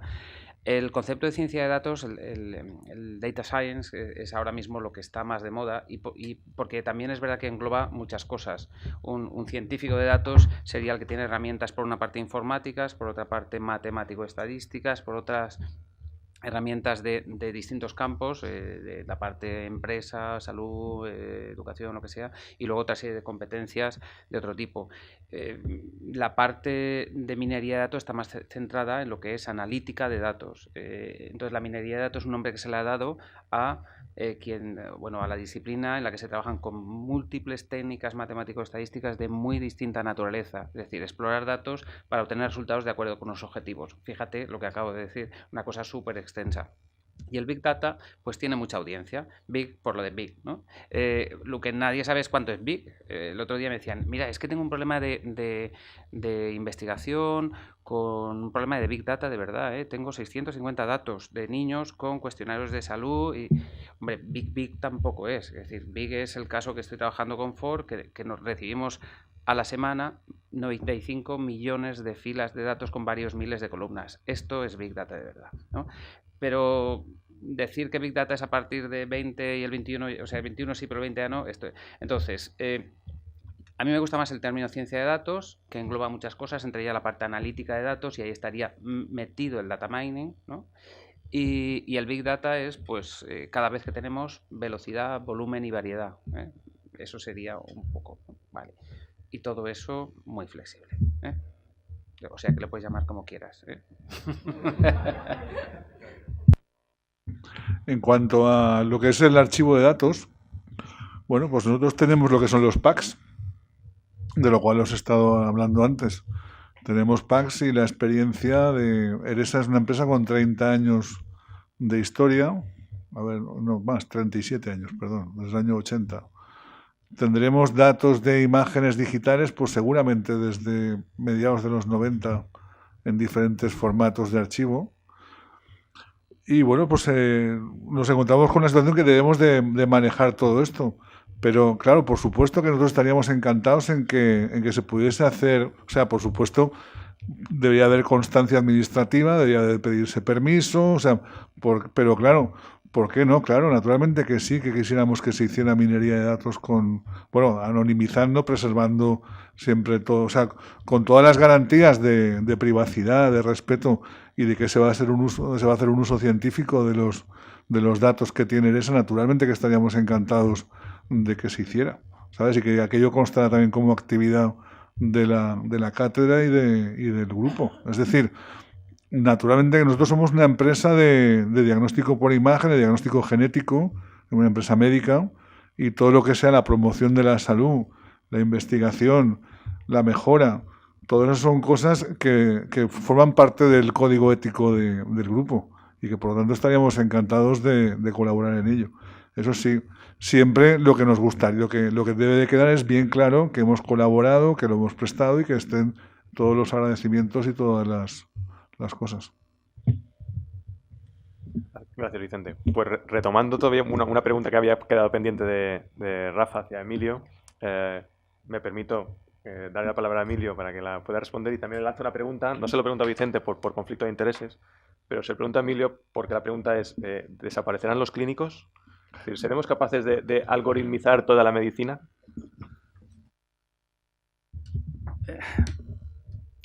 Yo creo que David lo que quiere es pagar lo mínimo posible la comida, quiere que yo quede mal con el resto de la mesa y así que se vayan 4 a comer y ya está con el último lanzamiento. A ver, sobre lo que comentabas, mi experiencia de si se aplica o no se aplica. Nosotros llevamos 20 años trabajando con clínicos y yo creo que lo que es fundamental para que se apliquen estas técnicas es que el clínico se lo crea. Es decir, la gente con la que nosotros trabajamos hemos hecho sistemas que han funcionado extremadamente bien. Por ejemplo, hicimos un sistema predictor de intoxicación por dioxina que se puso en el PSET durante un año y el sistema experto no falló ni uno, de todos los que entraban por urgencias. No voy a decir la cifra de los que los clínicos fallaron, pero fallaron. Y, por ejemplo, lo último que hemos hecho es un algoritmo de optimización de dosis de EPO que digamos ahora lo tiene puesto Fresenius Medical Care en sus clínicas. Pues funciona mejor que los clínicos. Y funciona mejor, el paciente está mejor porque hay unos indicadores de que, digamos, la hemoglobina no tiene que ir dando botes y es así. O sea, yo lo único que tengo que decir es la experiencia que yo he tenido. La experiencia que yo he tenido es, por ejemplo, antes se comentaba que digamos que nunca íbamos a sustituir a los clínicos. Evidentemente no, pero digamos también los humanos, hay un libro por ahí, a mí siempre me gusta, digamos, recomendar libros, en algún momento siempre recomiendo, pues ha tocado ahora, que se llama Pensar rápido, pensar despacio. Lo ha escrito, siempre me gusta recomendarlo porque yo creo que es un libro que merece la pena verlo. Premio Nobel de Economía, y es un psicólogo. Y lo que demuestra en ese libro es que los humanos no estamos capacitados para tomar decisiones cuando entran más de 5 variables, porque estamos programados a cuando, pues eso, a hombres de Neandertal venía una cosa marrón con dientes grandes, con la boca abierta, había que salir corriendo. O sea, nuestro cerebro está pensado para tomar decisiones rápidas y no óptimas. Y cuando el número de variables es superior a 5 variables, no las tomamos. Entonces, en un proceso de decisión clínico, y aquí está el radiólogo, evidentemente hay más de 5 variables. Se necesita una ayuda. Y el nivel de inteligencia artificial que estamos a día de hoy alcanzando permite, digamos, que los sistemas automáticos tomen decisiones más precisas que las que tomamos. Y ahora que ya cogió el micro, no voy a soltar. Una última cuestión importante, y yo creo que enlazando con una de las preguntas que se han lanzado de si es importante compartir datos. La inteligencia artificial nace en la década de los 50 y digamos hay una parte que es la inteligencia artificial dura, que es la que uno entiende de vamos a intentar reproducir el pensamiento humano. Pues bien, en los últimos 5, 10, yo diría en los últimos 5 años, digamos, se ha producido, pues vamos, volvimos otra vez al incremento exponencial, pero es así, en cuanto a funcionamiento en tareas propias de los humanos. O sea, por ejemplo, traducción de textos, si os conectáis en Google, el Translate funciona medianamente bien. En cuanto a procesado del lenguaje natural, que son cosas típicamente humanas. ¿Por qué? Pues porque se tenía tal cantidad de datos disponibles que, digamos, eso ha permitido, digamos, mejorar esos sistemas expertos. O sea, la mejora ha venido por el volumen de datos y no por las técnicas. Las técnicas han sido importantes, pero el volumen de datos ha sido clave. Lo comento porque en ámbitos como la bioinformática, yo, bajo mi punto de vista, el compartir datos es clave. Plantearos simplemente, voy a lanzar una pregunta que es brutal, pero plantearos simplemente si os dijeran de hoy para mañana que tenéis, digamos, un cáncer y tenéis un cierto tiempo de vida. ¿No os gustaría saber que hay una persona que tiene una correspondencia genética con vosotros muy alta en un pueblo perdido de Wisconsin, que les han hecho un determinado tratamiento con un determinado fármaco y que por esa correspondencia a vosotros os podría ir bien? ¿Es bueno compartir el tema genético? Evidentemente, lo han dicho antes que es malo porque hay compañías aseguradoras que efectivamente. Es lo mismo que lo que te planteas es, ¿un cuchillo es bueno o es malo? Pues si se lo das a un psicópata es malo y si tienes delante un trozo de jamón y le quieres meter mano, pues es una cosa buena. Entonces, pues yo creo que en este tipo de cosas hay que darle unas cuantas vueltas bajo mi punto de vista. Ahora sí que lo quito. Gracias, Emilio. Pues yo creo que tenemos tiempo para una última pregunta. Si hay... Sí.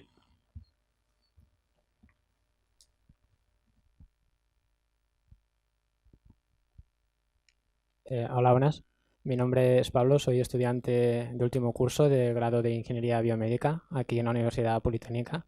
Y aquí estoy con mis compañeros, que yo creo que estamos todos muy interesados con esta charla, nos parece todo muy interesante. Y en la línea, lo último que he comentado respecto a si desaparecerán los clínicos, también me gustaría hacer una pregunta, ¿desaparecerá también el científico de datos? Porque ahora también están saliendo proyectos como Google Brain, que es software que crea software que implementa estos algoritmos de inteligencia artificial, y se ha visto que lo hace mejor que los científicos de datos. Entonces, ahora, estaría saber vuestra opinión en cuanto a qué depara el futuro en esto, a ver si nos metemos aquí y luego... Es más polémico que yo, ¿eh? No, sí me... Muy bueno, muy bueno. Eso es bueno. Eso es bueno. Respondo yo, como soy el director del máster, déjame que responda. Entre otras cosas, porque hay aquí un par de... Bueno, hay también alumnos del máster y seguro que ya estarán temblando. Les están mandando un WhatsApp al resto de compañeros. Tenemos menos futuro que un espía sordo. Bueno, no estoy... A día de hoy, tal como está la tecnología, te comento que no van a desaparecer. ¿Por qué? Pues porque cuando uno se mete en un proyecto de ciencia de datos... Ahí hay conflicto de intereses, ¿eh? Bueno, no, pero voy a explicarlo, voy a razonarlo. Yo podía haber dicho, no desaparecen, si apago, entonces sí que queda mal. Voy a explicarlo. O sea, el tema está en un proyecto de ciencia de datos. En un proyecto de ciencia de datos, el 10% del trabajo son los algoritmos que tú me estás comentando. El 10% del trabajo es aplicar deep learning, es aplicar métodos de aprendizaje máquina estratosféricos, que es lo que me estás comentando. El 90% del trabajo es justamente preprocesar los datos, limpiar los datos, datos ausentes, datos atípicos, procesar, digamos, los datos de una determinada manera. Esa parte, por ahora, está muy lejos de automatizarse. Toda la parte que viene después del 10% de algoritmos de aprendizaje máquina, eso es, como nosotros le llamamos, darle a la manivela. Darle a la manivela se puede automatizar. Toda la parte anterior, a día de hoy mismo, no. A lo mejor mañana sí lo automatizan y entonces, pero a día de hoy, y lo veo complicado porque muchas de esas técnicas las aprende uno con la experiencia. Cuando ya te has metido no sé cuántos tortazos, al siguiente ya no te lo das. ¿Que se puede automatizar? Sí, pero es complicado. Pero al final las técnicas de inteligencia artificial no acaban aprendiendo de la experiencia. Al final las técnicas de la inteligencia artificial es justamente lo que yo te comentaba del GAN. O sea, el GAN es un poco intentar cerrar el ciclo. Es, tú coges, digamos, mediante un sistema de inteligencia artificial, le va a enseñar a otro sistema de inteligencia artificial. De hecho, el Google Go que le ganó al campeón, le estaban enseñando al sistema con otros sistemas de inteligencia artificial que habían aprendido a jugar al Go. Entonces, juntaron un montón de sistemas inteligentes aprendiéndole algo. El problema que yo te estoy comentando es que a día de hoy no hay ningún sistema inteligente que haga de forma inteligente ese preprocesado que yo te digo.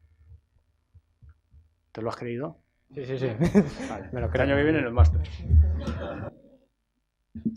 Pues nada, ya para terminar, porque se nos hace tarde, yo sí que pediría en un minuto a cada uno de los ponentes, en orden inverso a cómo han empezado, simplemente en un minuto su opinión respecto a perspectivas de futuro de análisis de datos en salud.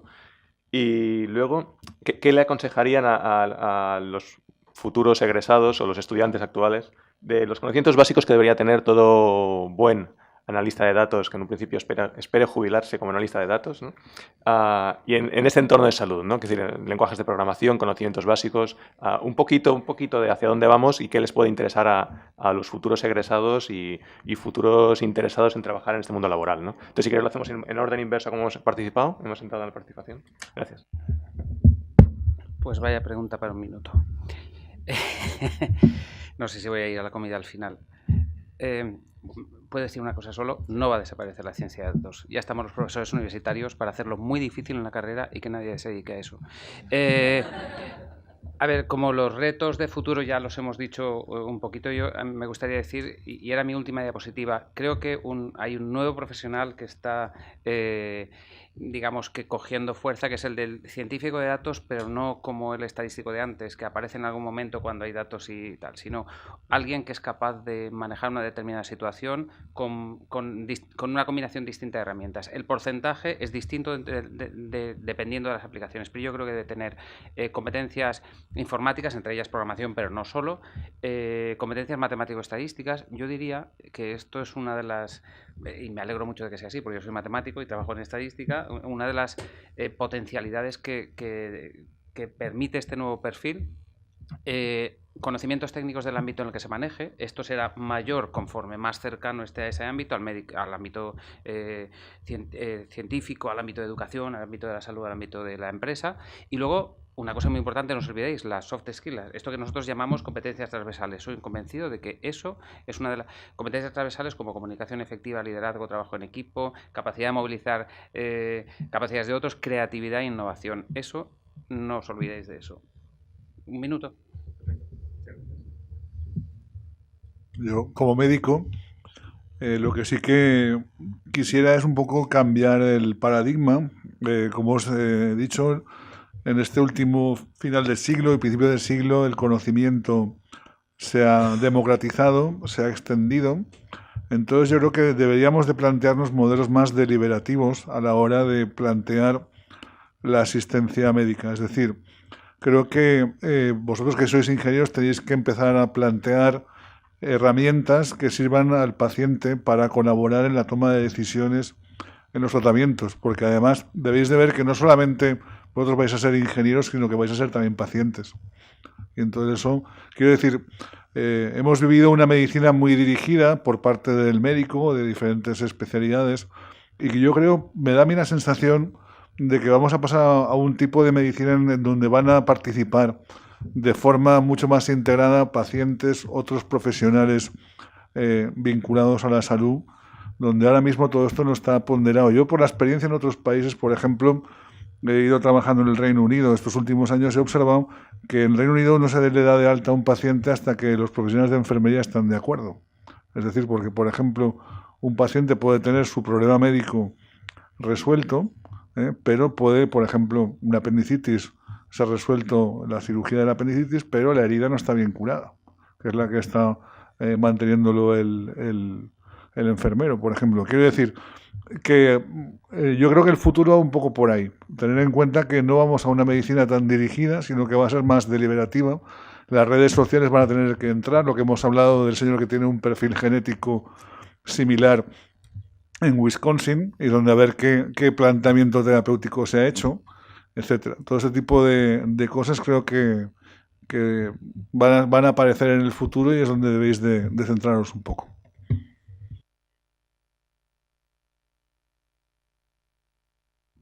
Sobre el tema del futuro del científico de datos en salud, yo creo que, digamos, ahora justamente vienen 5 años como mínimo, donde, digamos, la demanda va a ser exponencial. O sea, simplemente una cifra, 17 billones de dólares o 17.000 millones de dólares, porque los billones americanos son diferentes, digamos, en gastos de readmisión de pacientes en Estados Unidos. Es decir, readmisión de pacientes que salen de un hospital, no deberían haber salido, pues, y vuelven a entrar, 17.000 millones de dólares en un año. Eso, libro Healthcare Analytics de Willy de este año. O sea, que imaginaros un científico de datos que fuera capaz de simplemente un 1% de esas readmisiones predecir que no había que salir el paciente. Imaginaros el ahorro. Segunda cosa que me has dicho. Conocimientos básicos, lo han comentado muy bien. Yo creo que para conocimientos básicos los que se ha comentado en esta mesa, pero sobre todo experiencia. Hay que pegarse con los datos. Lo que se comentaba antes del Big Data, no, hay que empezar la casa por abajo, que es, empezamos con Small Data, con datos pequeñitos, y luego ya iremos dándole. Pero desde luego, aparte de los conocimientos básicos, es para mí fundamental pegarse con los datos. El que no se pega con los datos al final no será buen científico de datos. Bueno, ya prácticamente lo habéis indicado un poco todos, pero yo creo que hay que cambiar la keyword de profesión de futuro por una profesión de presente. Yo ya lo estoy viviendo y es que es un presente, es que es una necesidad de aquí y de ahora. Es decir, que tiene una proyección de futuro exponencial indudable, pero que hay una necesidad manifiesta altísima hoy, y también lo es. ¿Qué capacidades? Bueno, la verdad es que yo creo que además España es que es una muy buena cantera, por lo menos en mi ámbito de bioinformática a nivel europeo es bastante buena, paradójicamente. Y ha mejorado muchísimo, y es que es un poquito más complicado que el resto. Yo primero lo he vivido así, porque tienes que aprender un poco de programación, tienes que aprender de informática, tienes que aprender de matemáticas, pero también tienes que aprender, y es muy importante, entender el problema que intentas solucionar. Es decir, si no entiendes el problema, si no entiendes a qué va, a quién va dirigido, muy probablemente no lleguéis a alcanzarlo. Yo lo he vivido y yo lo he visto, ¿no? Con los chicos. Pues hay muchísimos ingenieros industriales, ingenieros informáticos, que lo primero que hacen es meter en la cabeza que van a intentar, pues, por ejemplo, determinar en sangre materna, ¿de acuerdo?, de una mujer embarazada, si el hijo va a ser Down o no, y la importancia que tiene. Entonces, el nivel biológico, el nivel es también bastante importante. Entonces, eso te lleva a que tengas que estudiar muchísimas cosas y a tener que esforzarte de una manera enorme. Gracias a Dios, estos 10, 15 años ha ido mejorando. Hace 15 años, para aprender matemáticas, cogías un libro de matemáticas, un bioquímico como empecé yo, que la información de matemáticas es o era un poco menos que deleznable, y empieza tú a entender las matemáticas. Entonces te daría un esfuerzo personal muy, muy amplio. Entonces ahora existen muchas posibilidades de poder aprender multidisciplinarmente y tener muchísimas herramientas para poder alcanzar lo que realmente es necesario, lo que yo creo que es totalmente necesario. Capacidades, bueno, pues sobre todo, por lo menos si alguna vez vais a mi departamento, lo vais a comprobar. La gente se sorprende mucho cuando vienen las visitas, porque dice, me parece de bioinformática, y se van a pensar que somos todos cuadriculados y tal, y verás, bueno, pues pelotas de pilates, gente dibujando, haciendo un montón de chorradas y un montón de juguetes que los tienes que dejar tener, porque son enormemente creativos, porque normalmente te estás enfrentando a una pizarra en blanco. Si tienes un problema, tienes un montón de herramientas y realmente la solución la tienes que generar desde cero. Si no tienes esa pizca de creatividad, esa pizca de experiencia, que la experiencia aquí también es más que un grado, pues muchas veces es la diferencia. Entonces, no solamente es el conocimiento, obviamente, pero también hay cosas inherentes que hace que una persona pueda sobresalir un poquito más a otra, como por ejemplo pues la experiencia o la creatividad. Yo lo considero importante. Muy bien, pues muchísimas gracias a todos. Gracias Vicente, Juan Carlos, Emilio y José Miguel. Gracias a todos por haber venido. Nada, espero que os haya gustado la charla. Permitidme que haga algo de publicidad para las próximas actividades que tenemos en el marco de la cátedra de la Fundación Quaes. Y nada, que vaya muy bien. Nos vemos a la próxima.